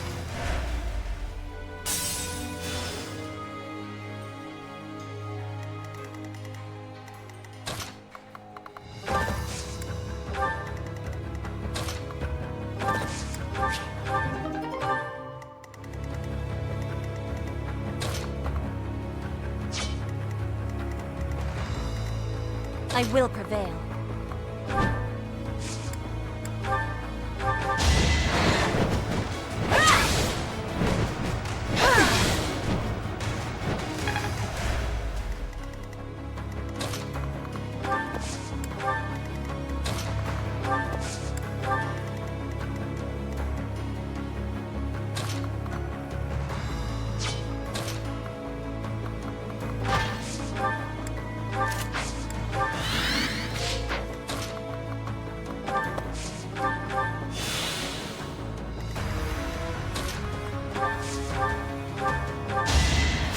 A great.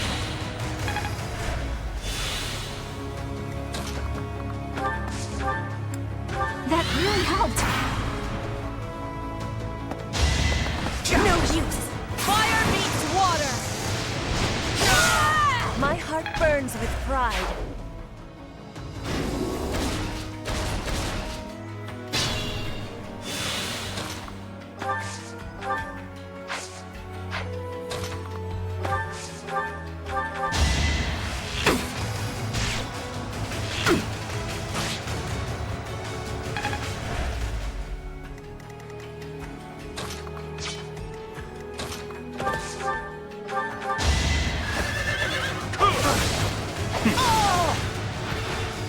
Child's play.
Thanks so much.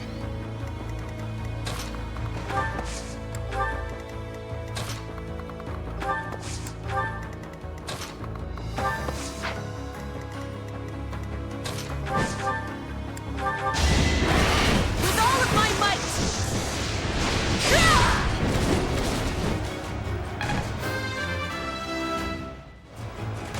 For Bridge.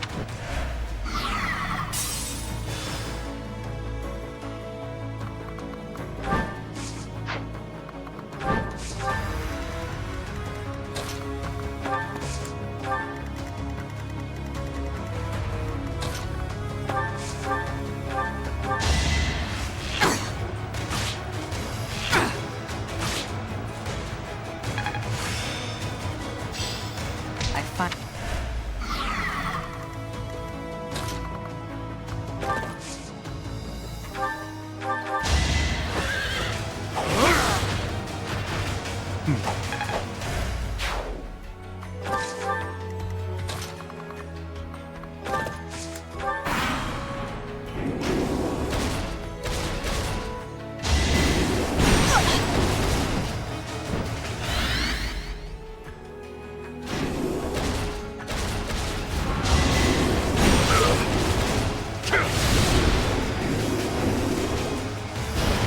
so.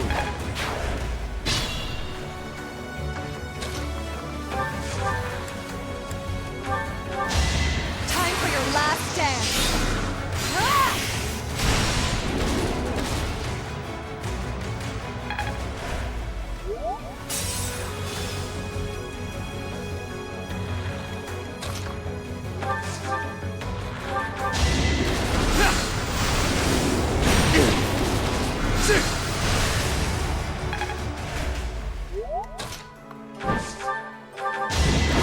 To survive, I will win!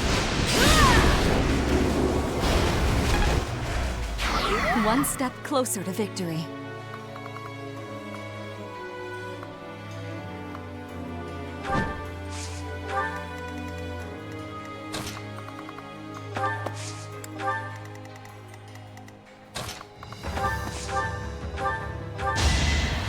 Unexpected.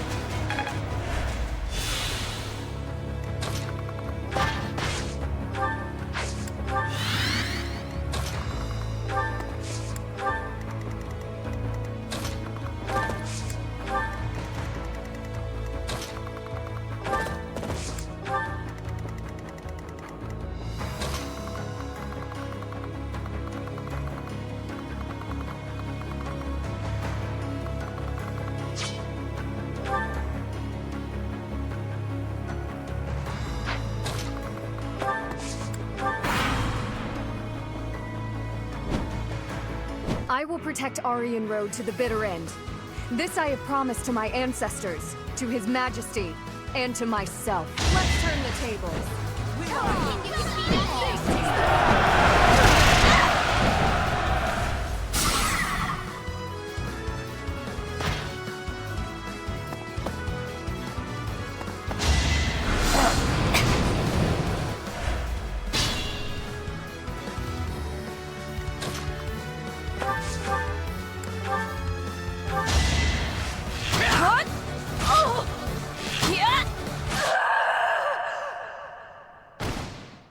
Maybe.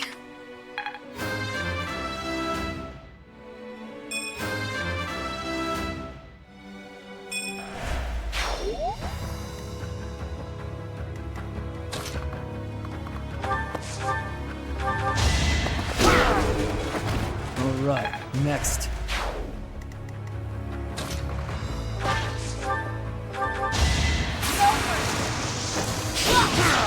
Let's keep up the pace. You are impressive. Thank you.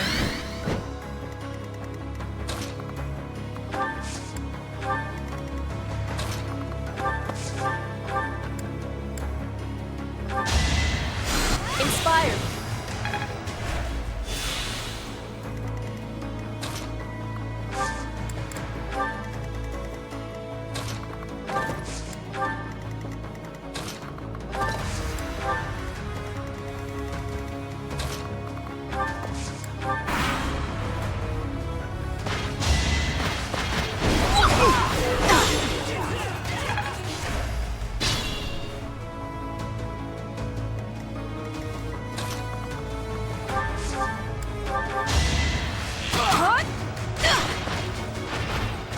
Pretty good, huh?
The traps have been disabled. Our goal is Cornelia.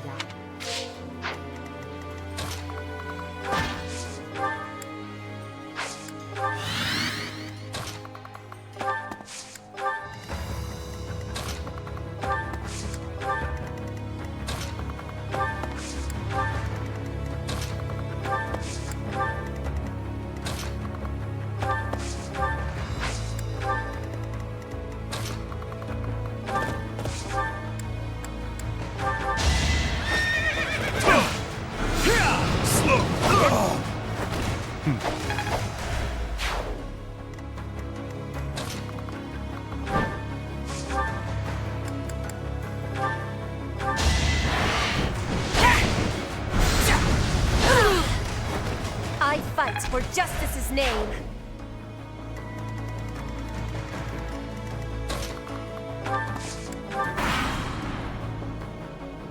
Oh my, what a charming guest. Let me take care of you.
So this is as far as I could get. I must outwit even... All is in accordance with this carefully crafted script of ours. What a masterpiece! What a delightful dance! Victory is ours. Aryan Road has fallen.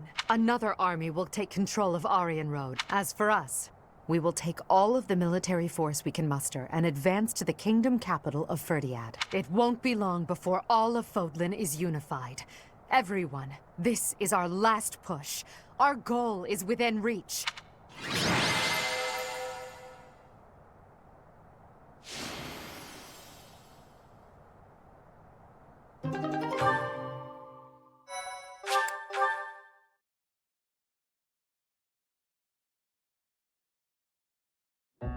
What turn of events has brought you so suddenly to Garreg Mach, Uncle?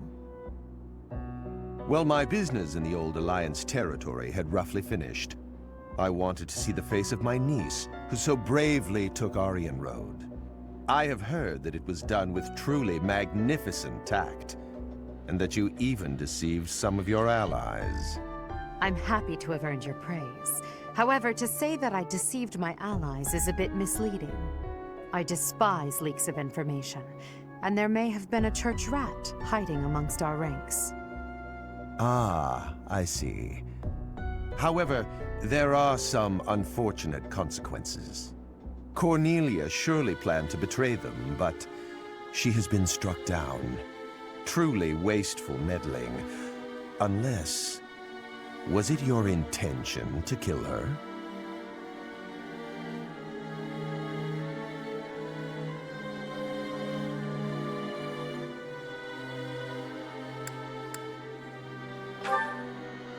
Indeed, we came only to kill our enemies. She used a terrible magic weapon. Dolls that she could move and fight with. Did you know about them? Well now, if that were the case, would it not have been better to keep her as an ally? If you are only capable of such imprudence, this dark cloud might hang over the Empire's future as well. Thank you for your concern. However, I will sweep aside any darkness that comes our way. I will be praying. Praying that the Empire will not become another Aryan Road. Another Aryan Road? Just what do you mean? I must take my leave now. Farewell.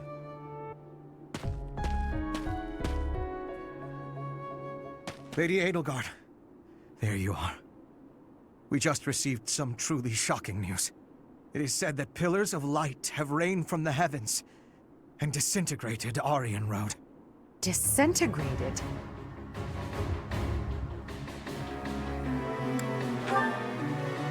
Why would he do that? Was Lord Arundel just here? So that would mean... Hubert, give me the full report. My apologies. I, of all people, should be able to control my discomposure. The pillars of light descended and exploded, resulting in the complete destruction of the main building and the north wall. It is believed that all key people within House Row, including its leader, were killed. Of the Imperial officers and men we kept at Aryan Road, about a third are unaccounted for. It can't be true. So, this is my uncle's trump card. In exchange for striking down Cornelia, he has destroyed Aryan Road. Perhaps we acted too soon in our disposal of Cornelia. No. If we'll be fighting them soon, there's no disadvantage to weakening their forces. It's also extremely valuable that we forced them to show their hand.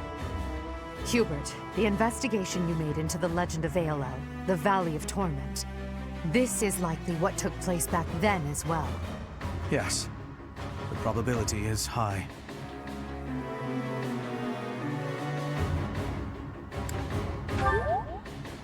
Yes, it is quite likely.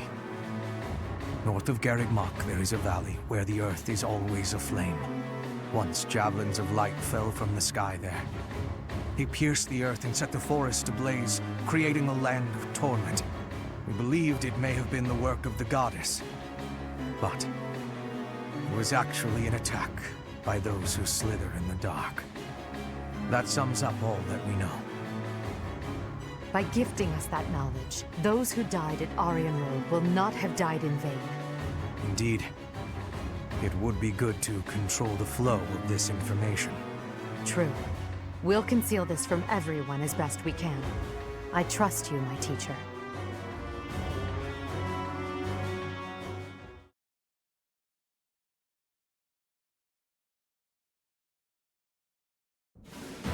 I'm sure everyone has heard about what transpired at Aryan Road. The Church has displayed their cowardice by indiscriminately using forbidden practices to kill the residents there. Their victims also include members of House Row, the Imperial Army, and many, many more. According to our investigation, the forbidden attack that destroyed Aryan Road cannot be used again so quickly. Even so, we cannot delay our efforts. We must put a stop to all of this by the end of next month. The leader of one of the Imperial factions has already initiated an attack on the Fraldarius territory lost by Rodrigue. Soon, all obstacles blocking our path to Ferdiad will have vanished. A cornered animal is at its most deadly. We must move quickly. Next, we march through the Tailtean Plains. After that, we destroy Ferdiad. At that time, complete Imperial control over Fodlan will finally be a reality. Oh, I'm shaking with excitement! Bring on the battle! I understand that a confrontation is inevitable. Still, I wonder if there's some path we could take that would cause less suffering. This is the only path for the goal we are reaching for. And so we must keep walking on it. We are walking down the path to a better tomorrow. A cornered church. Well, count me out from any forbidden sorcery that can destroy whole cities. If only there was an easier way to get more information on crests and relics. You are as negative as usual, Linhardt. We have but one order: to emerge victorious. We're going to win this. We really are. After all, if we lose, everything will be terrible forever. Oh, no way. We can't let that happen. There's a lot to worry about, but I'm sure it will all work out. We'll win no matter what!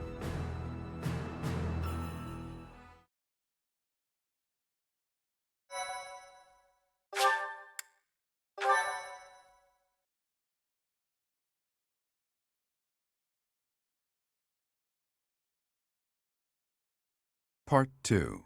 Crimson Flower. Great Tree Moon. Field of Revenge.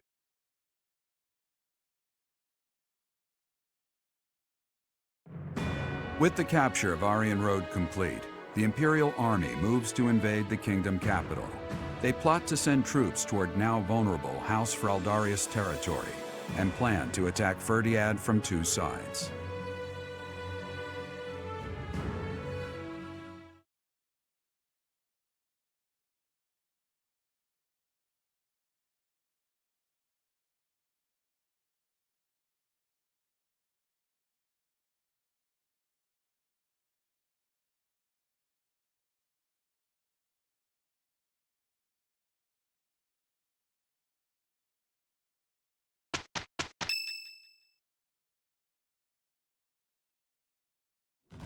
So, Aryan Road has fallen. Rodrigue, I swear that I will not allow your death to be in vain. The scouts have just now returned. Seems the Imperial army is marching toward the kingdom capital. Are you certain about this, Dimitri? As king, do you think it wise to intercept them yourself? No need to worry yourself. Even if I am defeated, the Blythed bloodline will live on. And the kingdom's territory has never been rich in resources. If the castle falls under siege, our loss is inevitable. I will deploy my army onto the plains and wait for the enemy. Please, position your forces so that they can flank the Imperial army. Yes. Given the present situation, making the plains our battlefield is a logical choice. I have no objection. However, there is only one person I am after. I have no interest in any other prey.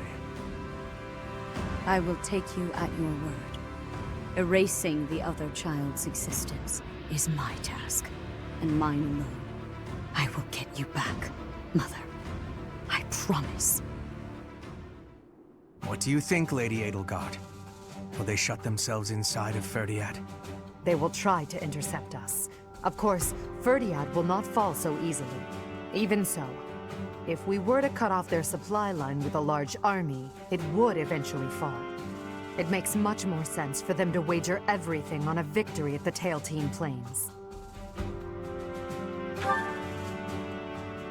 The same plains where the so-called Divine Saros defeated Nemesis, the King of Liberation, in a comeback victory over 1,000 years ago. And about 400 years ago, the hero Lugh created the kingdom by defeating the Emperor of the time on those very plains. Their goal must be to recreate that scene. Yes, I suppose so. Although the Imperial army is powerful, if we were to compare the strength of our best to the best of the Knights of Saros, we would likely come up short. The Kingdom's army and House Blythed are also renowned for their unmatched persistence. On the battlefield, it can be assumed that their one and only goal will be to strike you down. Are you telling me to stay off the battlefield? Naturally. You are their aim, Your Majesty. You must know it only makes sense to keep you out of their reach. And you must know that, at a time like this, I absolutely cannot withdraw. Of course I know that. That is why I will refrain from asking you again to stay away from the battlefield. The Immaculate One, descendants of the 10 elites, and other extremely fearsome foes await us. But with the help of our friends, we have a chance of defeating them. We're the only ones who can. Within our group, I am included among those with the kind of strength we need to win. I absolutely will not remove myself from the front lines. Professor, you have that same strength as well, whether or not you realize it yet. Please, don't get yourself killed trying to protect me. Until the very end, we'll survive this trial together. Understood?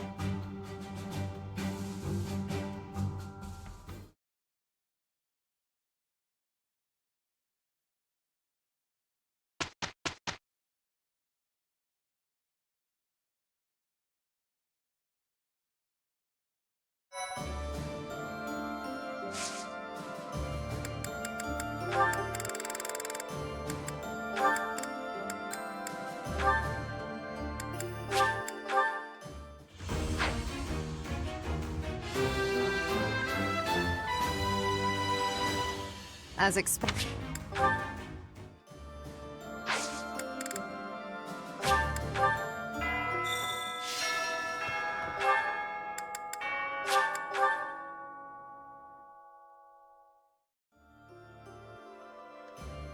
How about Ferdiad, the kingdom capital? From the Empire's perspective, it seems like the northernmost edge of the world. I have come a long way following you and Edelgard. To think, what if I had succeeded Duke Aegir as Prime Minister? I would never have had all these experiences. I hope that is true. I used to be so naive. For now, let us join together and walk the path that Her Majesty lays out.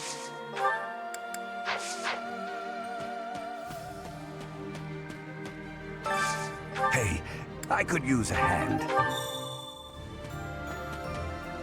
Okay?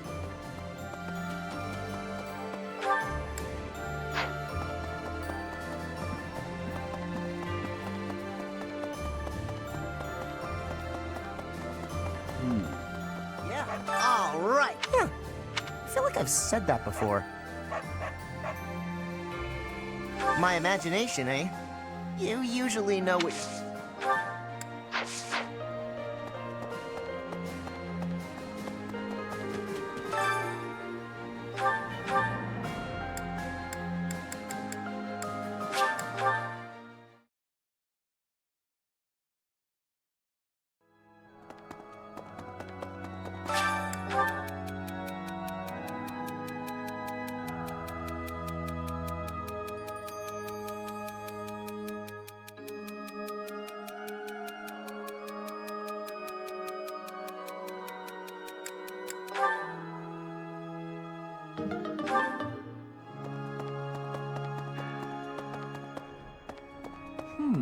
Before do you think...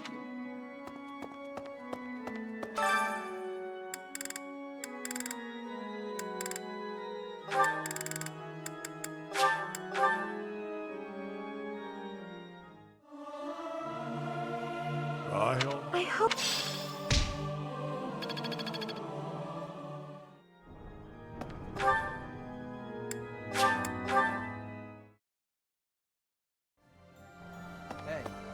They used to call my father the Shield of Fargus. Now he's gone, and Aryan Road has fallen. Yet the Knights of Seiros remain, as does the Boar. What terrifies me most is his stubbornness. He'll keep on fighting to the last man. He's a monster. I've seen it firsthand.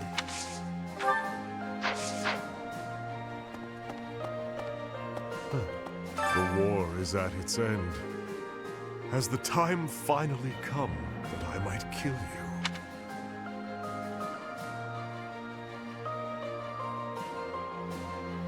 It is true. Those petulant fleas must be picked off one by one. They are nothing if not persistent.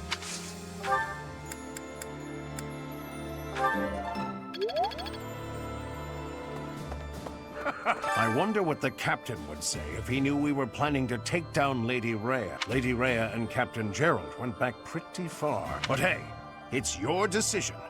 I'm sure he would have understood in the end. Now, onward to Ferdiad. I'm ready.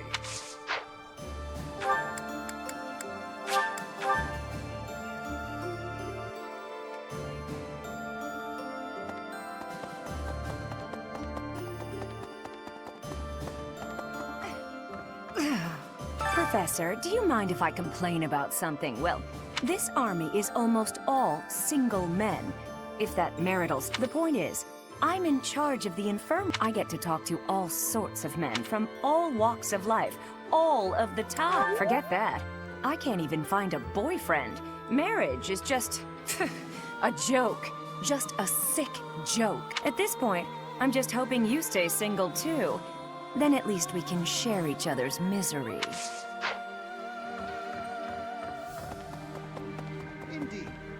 When Edelgard first invited me to join this army, I, to be frank, thought her dream utterly ridiculous. But at my advanced age, I was tempted by the notion of chasing a seemingly impossible dream through blood, sweat, and tears. 5 years on, the unification of Fodlan is slowly becoming a reality. Now I feel it may soon be possible to abolish the nobility and create a world where none need suffer due to crests. You need not say anything. I will stay by your side, and hers, to the very end.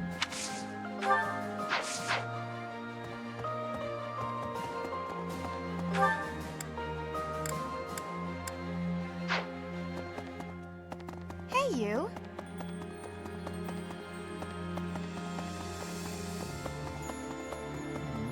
When you think of it, as one approaches the end of a war, the sacrifices only grow larger, don't they? The winning side musters their forces and attempts to strike a decisive blow, while those of the losing side make desperate attempts to turn the war in their favor. Neither side will give.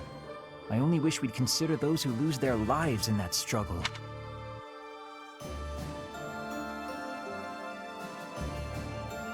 Yes, exactly my point.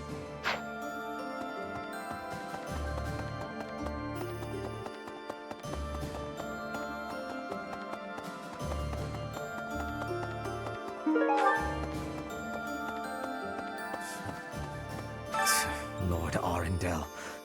As long as he exists, Lady Edelgard will... I believe I have explained before that he is the one who commanded the likes of Solon and Kranya. Cornelia, whom we defeated at Aryan Road, was also one of his, an irksome sort. We must not fail to be rid of him. He is a maggot, crawling in the filth of the world, feeding off the Empire like a parasite.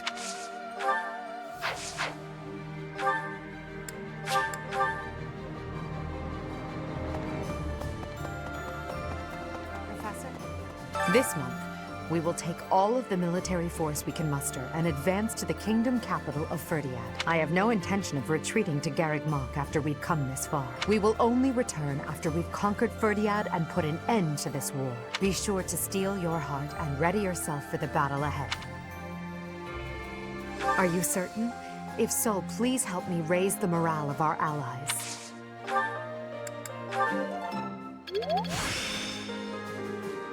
There is still...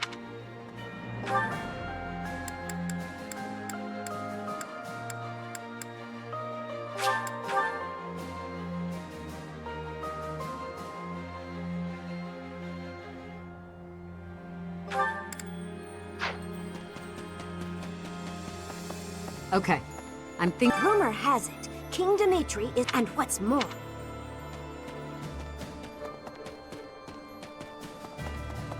Professor, I have worries. What have I been achieving? When the war is ended, I will be returning to Brigid with many, much new potential. But have I had enough growth to become the ruler? I have gratitude, Brigid pride, techniques, and culture.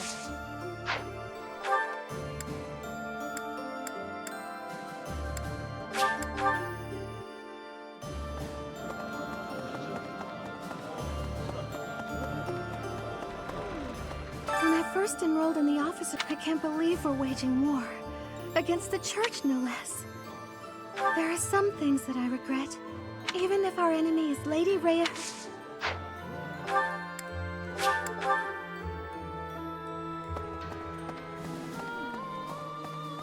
Professor, everyone's acting like this is leading up to... Is the battle ahead really going to be that climactic?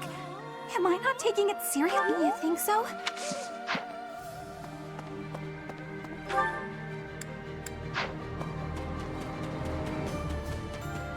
I've been thinking about how we've got our own ideas about justice, and so does the kingdom. And what's coming? It's not just a battle between us and them. It's our ideals that are fighting. Whoever wins will say they were right, and the other side was wrong. And I get it, that's how it goes. But nobody's willing to talk or compromise. So we'll fight to the death to prove the other guy's wrong. It won't be an easy battle, but let's make sure we come back alive.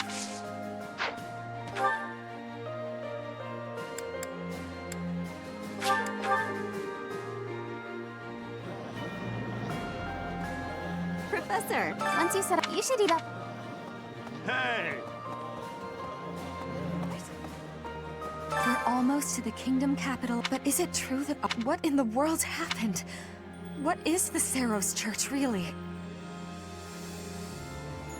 I always have, and I always will.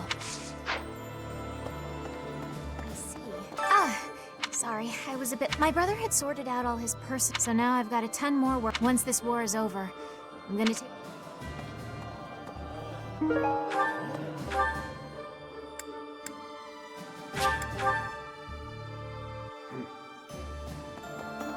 The Knights of...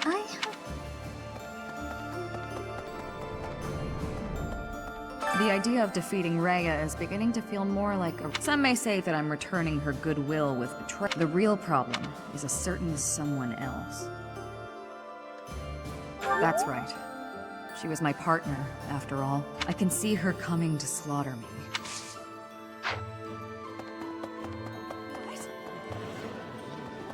Professor!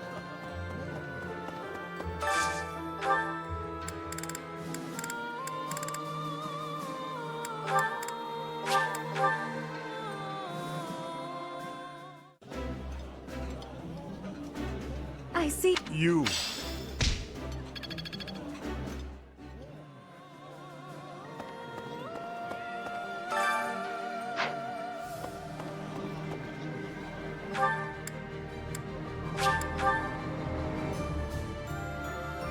So, I hear that House Blathed command people say they're fiercely reminds me of Lenato's. Unlike those civilians, it's going to be a hard battle.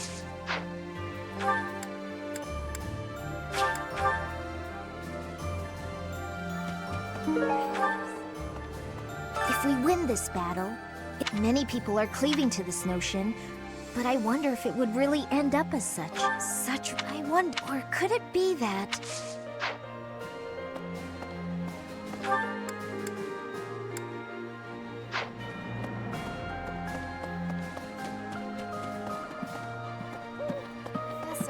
I'm sure my father will be waiting in Ferdiad, but I don't think my father is capable of betraying the royal... I must be prepared to do what I have to. Right, Professor?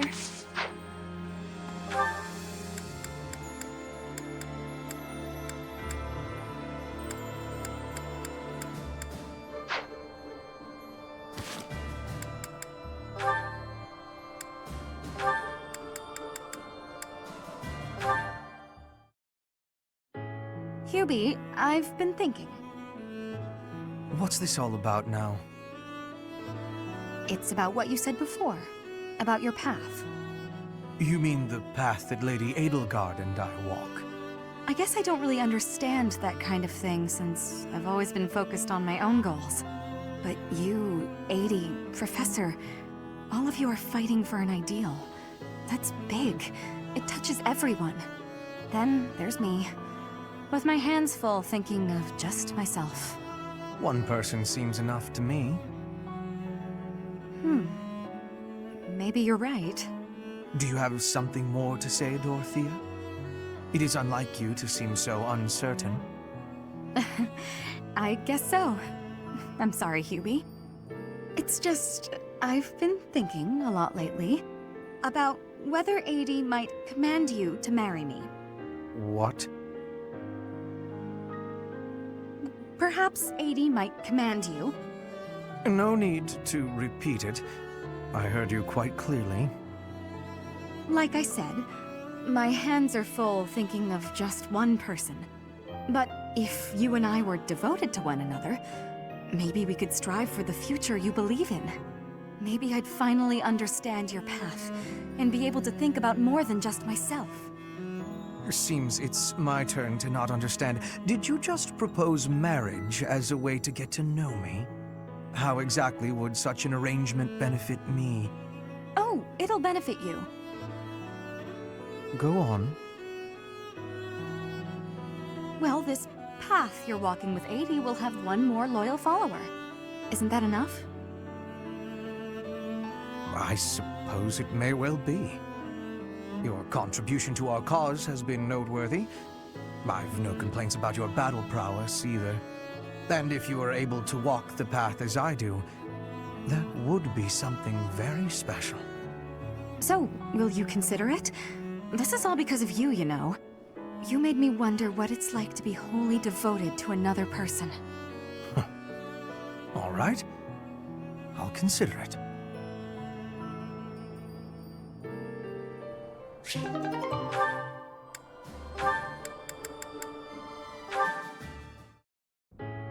summons from Bernadetta? How historic.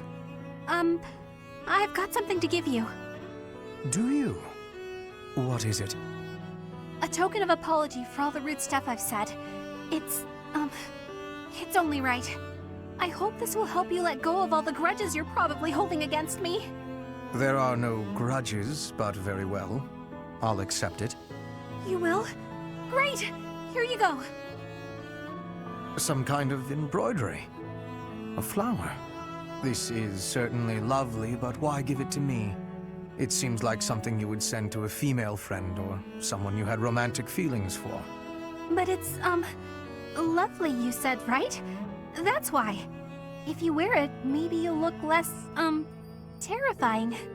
You would like me to wear this? You hate it, don't you? I knew it. I knew you'd be angry. Oh, I'm so sorry. Why not? Do I put it here? It really is quite nice. I cannot say that it suits me, but... No, it does.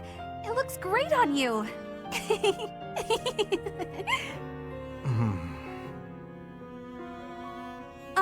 Sorry. Nothing else for it, I suppose. I dislike you laughing at me, but it is preferable at least to you fleeing in terror. Therefore, I will wear this when I am around you in the future. Really? You will? I'm so glad. But you're sure? You're really sure? If you're going to question me about it, perhaps I'll change my mind. No. I believe you. You're a lot less scary with it on. That is what's most important. Now I suppose it is safe for me to return to my usual strict methods. No, I'm not ready! This again.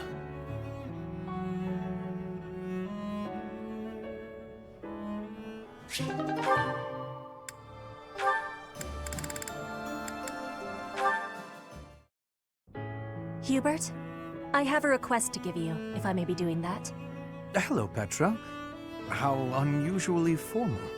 You are always comparing me against Edelgard. I have been observing you, and you are not often making comparisons like that. So why are you always comparing me? I do not enjoy being compared. An astute observation. I should point out that such a comparison only reflects well on you. I am perhaps doing so because you are both royalty. That is not making sense to me. In battle, you and I are the same. Neither of us has a higher rank than general. Edelgard is leading the entire army. But you and I are both leading a part of the army. That should be making us... what is it?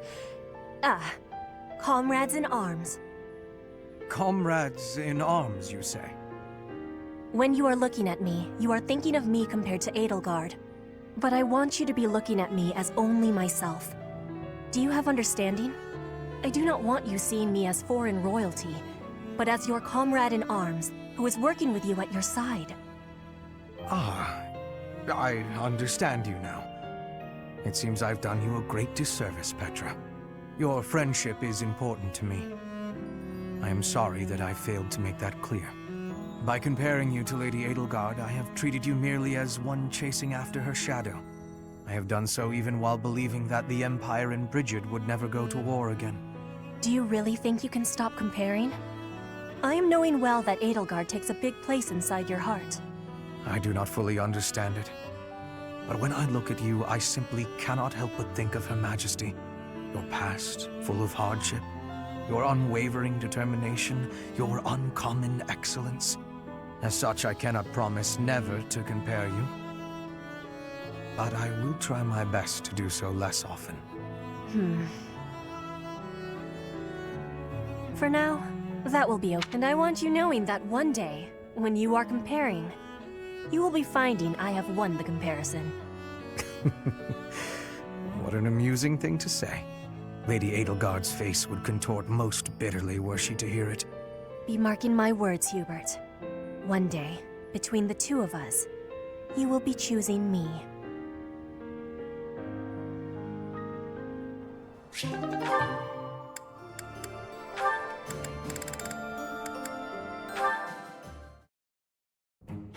Ash, what's with all the noise? Did something happen? I only just heard myself. Looks like a thief got into the pantry and made off with some of our food supply. Stealing from a monastery? What kind of monster would do such a thing? Come on, we gotta get that dirty thief. Definitely. I'm sure we can capture the culprit if we work together. Capture? What are you talking about? Why bother? This is the kind of person who would steal from a monastery. We gotta take this guy out as soon as we see him. How do you expect to get rid of the evil in this world if that's how you're gonna treat it? What? I should be the one asking you that. The first thing we need to do once we've caught this person is hear what they have to say. They might have been forced into a life of theft by some awful circumstances. You really don't get it, do you? If you let people get away with stuff like this, it's only gonna get worse. If we're gonna uphold justice, then we gotta stop evil. Simple as that. I'm all for the rule of law, but indiscriminate slaughter isn't going to solve anything. You can't just execute someone on a wild assumption and call it justice. And you can't just hide behind your fancy words. You have to take action. You know what? Forget it. There's no point in arguing this with you. We're gonna have to fight this one out. Whoever wins gets to make the plan. Got it? What? How is fighting supposed to decide who's wrong and who's right? We're not barbarians, are we? Just take it easy and we can talk this over. We don't have time to take it easy. The thief is getting away, and all you want to do is talk and... Hey, did you hear? Apparently they caught the thief who stole the food. All's well that ends well, right? Oh, come on! You hear that? You just cost me my chance. Hey, if they've already been caught, let's just leave it at that.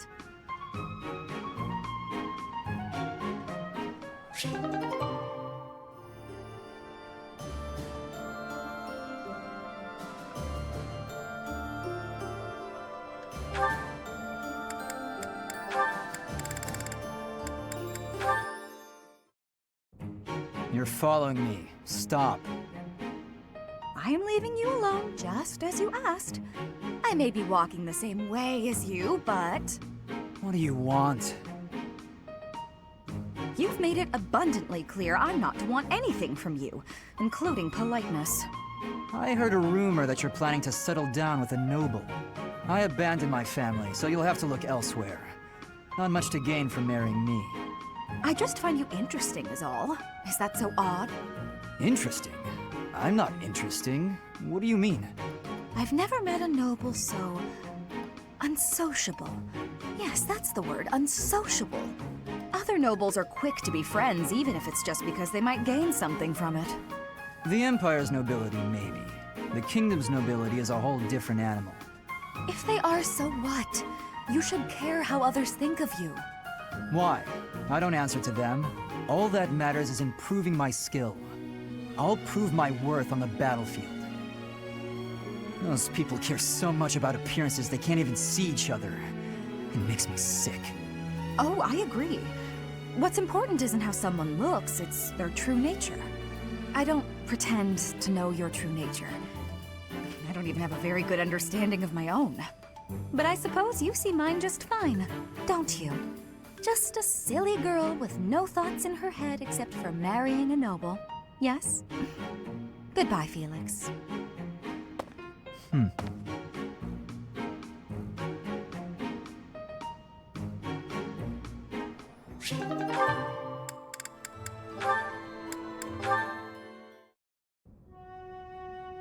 Here you are. Oh, were you looking for me, Felix? You were injured in the last battle. Are you okay? I'm fine now. Thank you for your concern. You really are troublesome. I'm so sorry. I didn't want to get in your way out there. I just couldn't help but worry. I was only trying to keep an eye on you. What are you even doing on the battlefield? You endangered yourself and got hurt. Such a stupid thing to do. Yes, of course, you're right. I have no excuses. If you intend to carry on being such a fool, you'd best stay near me. Are you sure? I'd hate to get in your way again. You can,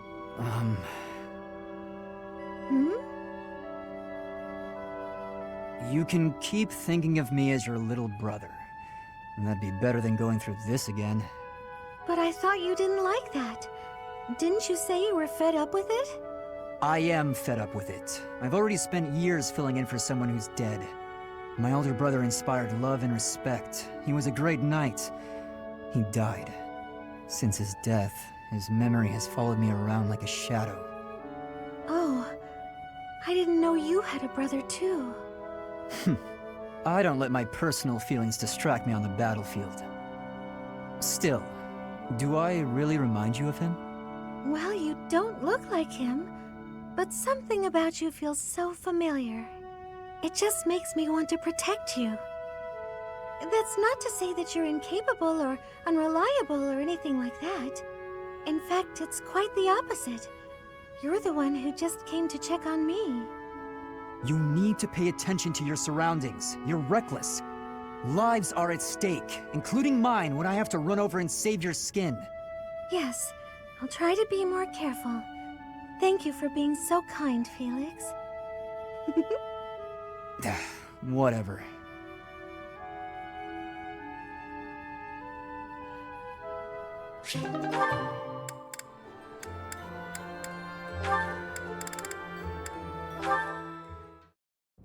Today's dinner is steak and then a cake that's yummy yum. Now it's time to fill my tummy tummy tum. Oh, this mountain of sweets and treats that I long to eat. Oh, stacks of steaks and cakes and crumbs and yums. I hope I'm not interrupting. Felix, you weren't listening, were you? I heard enough to know that you're hungry. No, I mean, well, yes. At least tell me you didn't see the dance. You have nice footwork. Get something to eat. I can take over watering the plants.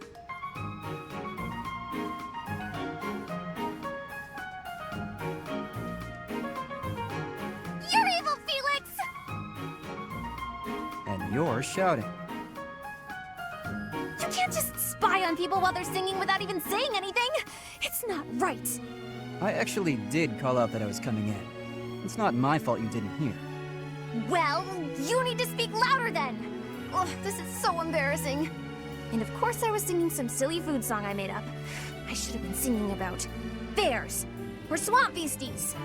I didn't realize there were songs about bears and swamp beasties. That food song seemed to be close to your heart. Your stomach isn't far from your heart, after all. Oh, you are the worst! Huh. What was that about? I better water these plants. Wouldn't want them to get thirsty, or they might start singing too.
Hello, Emile. The War Council is about to begin. Come on. What's the matter? You're so pale. Have you been injured? Emile?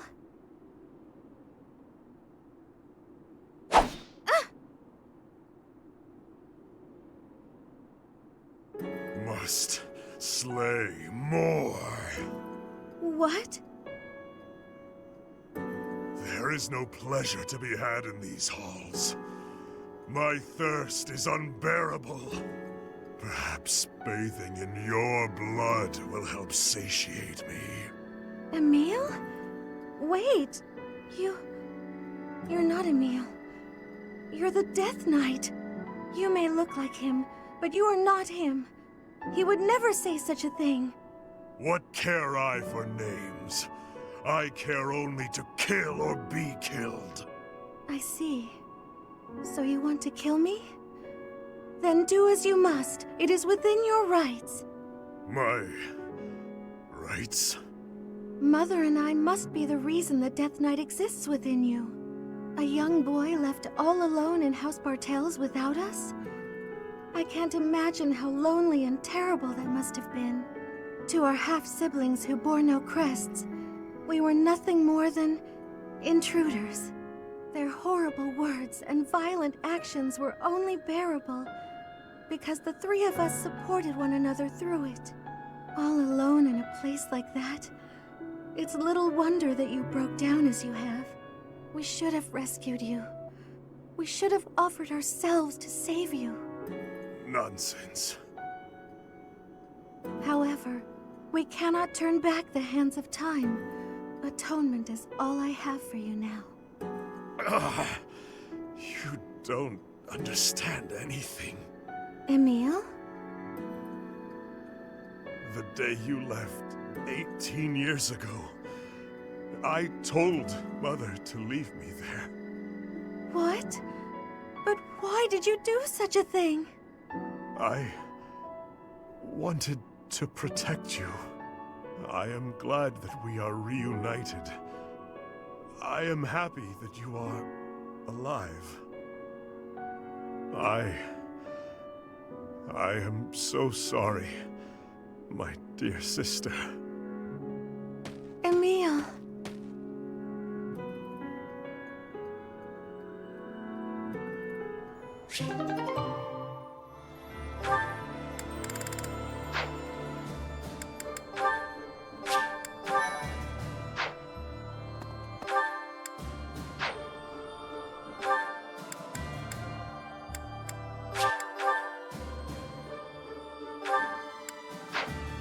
So,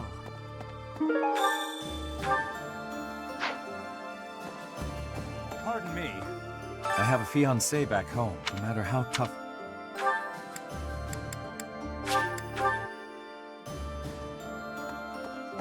how about... Thanks. I'm glad I asked you.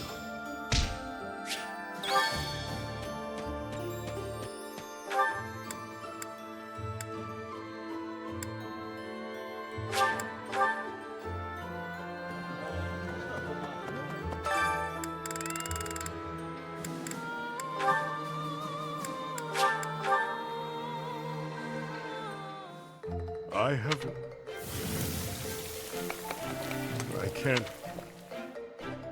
Of course.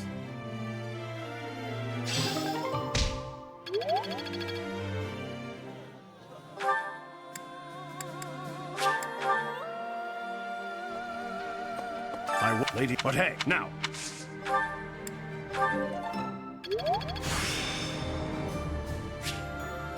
I'm getting the...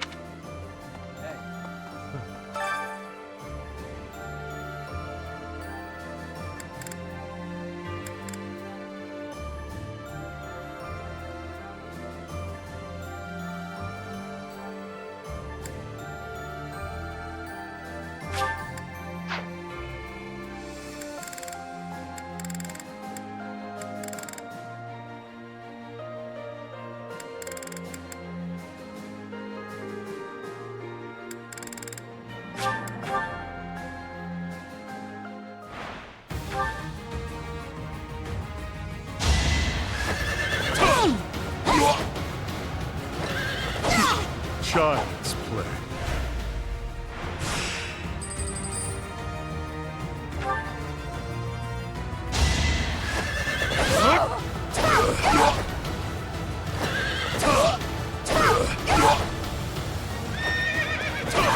Child's play.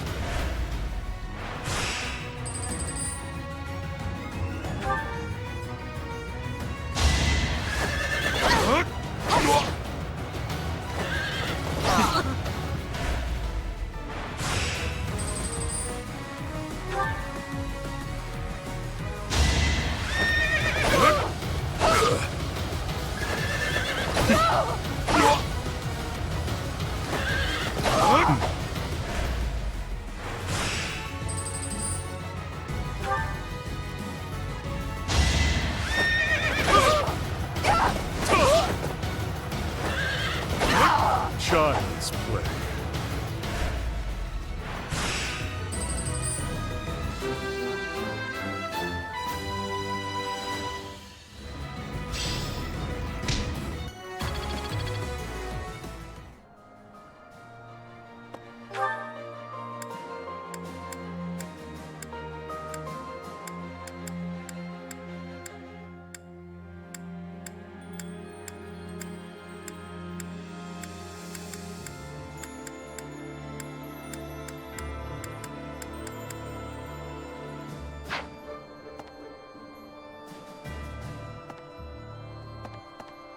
The war. Thank you.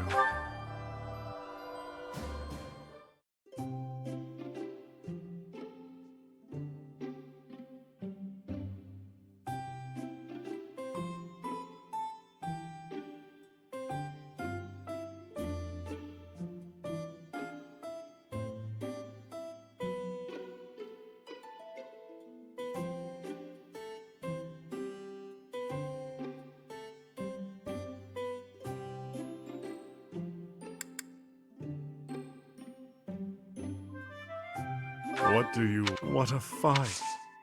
Thank you.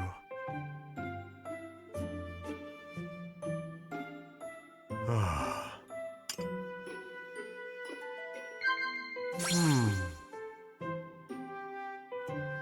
Oh.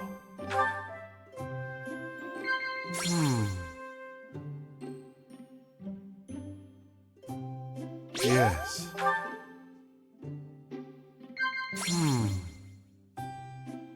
Oh. Good tea, bad tea. It's all the same.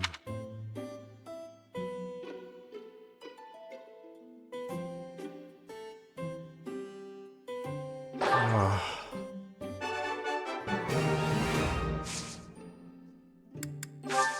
Thank you.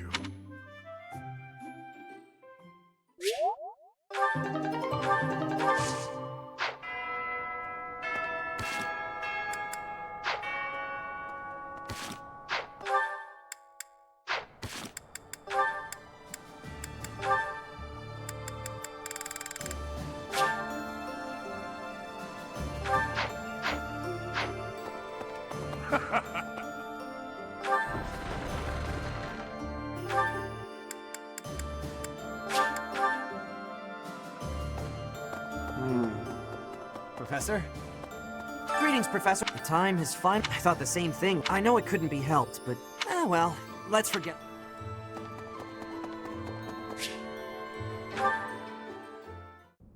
Lord Yuritsa? I believe he used to be a professor at the Officers' Academy. It was also my understanding that he was personally recommended by Lord Arundel himself, landing him a position as a sword instructor.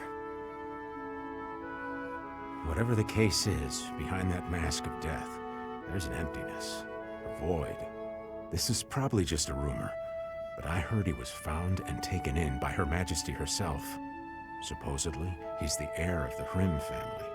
But I also heard he's only a distant relative who was adopted. He sure is mysterious.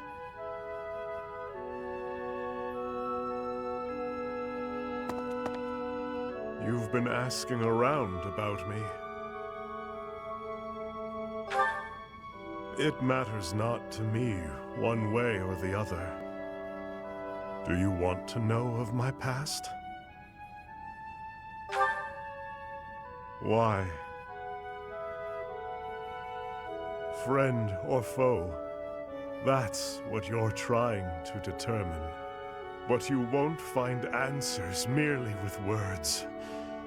There is only one path forward. Raise your sword if you have the nerve. Raise it and fight me. If you want to know my heart, know my sword. It's only to spar. Nobody will be slain. I cannot kill you yet. The Death Knight knows that very well. I've been told to refrain from killing you until the war has ended.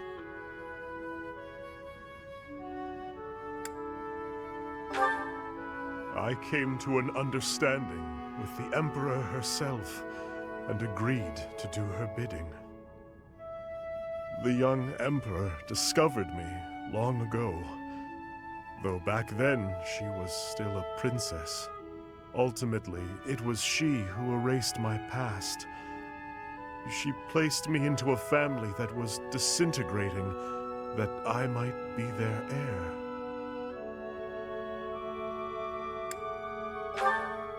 To survive, the Death Knight must spill blood. Left to his own devices, he would kill innocent passers-by. Through the Emperor's grace, he was allowed hunting grounds. That is why, to this day, I follow her. I am not yet ready to yield such fertile hunting grounds. Nor am I ready to truly fight you. Of course, were I not here to hold him back, he would cut you down without hesitation. As for me, I too... never mind. If you've no intention of fighting, then be gone. Perhaps it is he who is to blame, but I feel oddly when I look at you.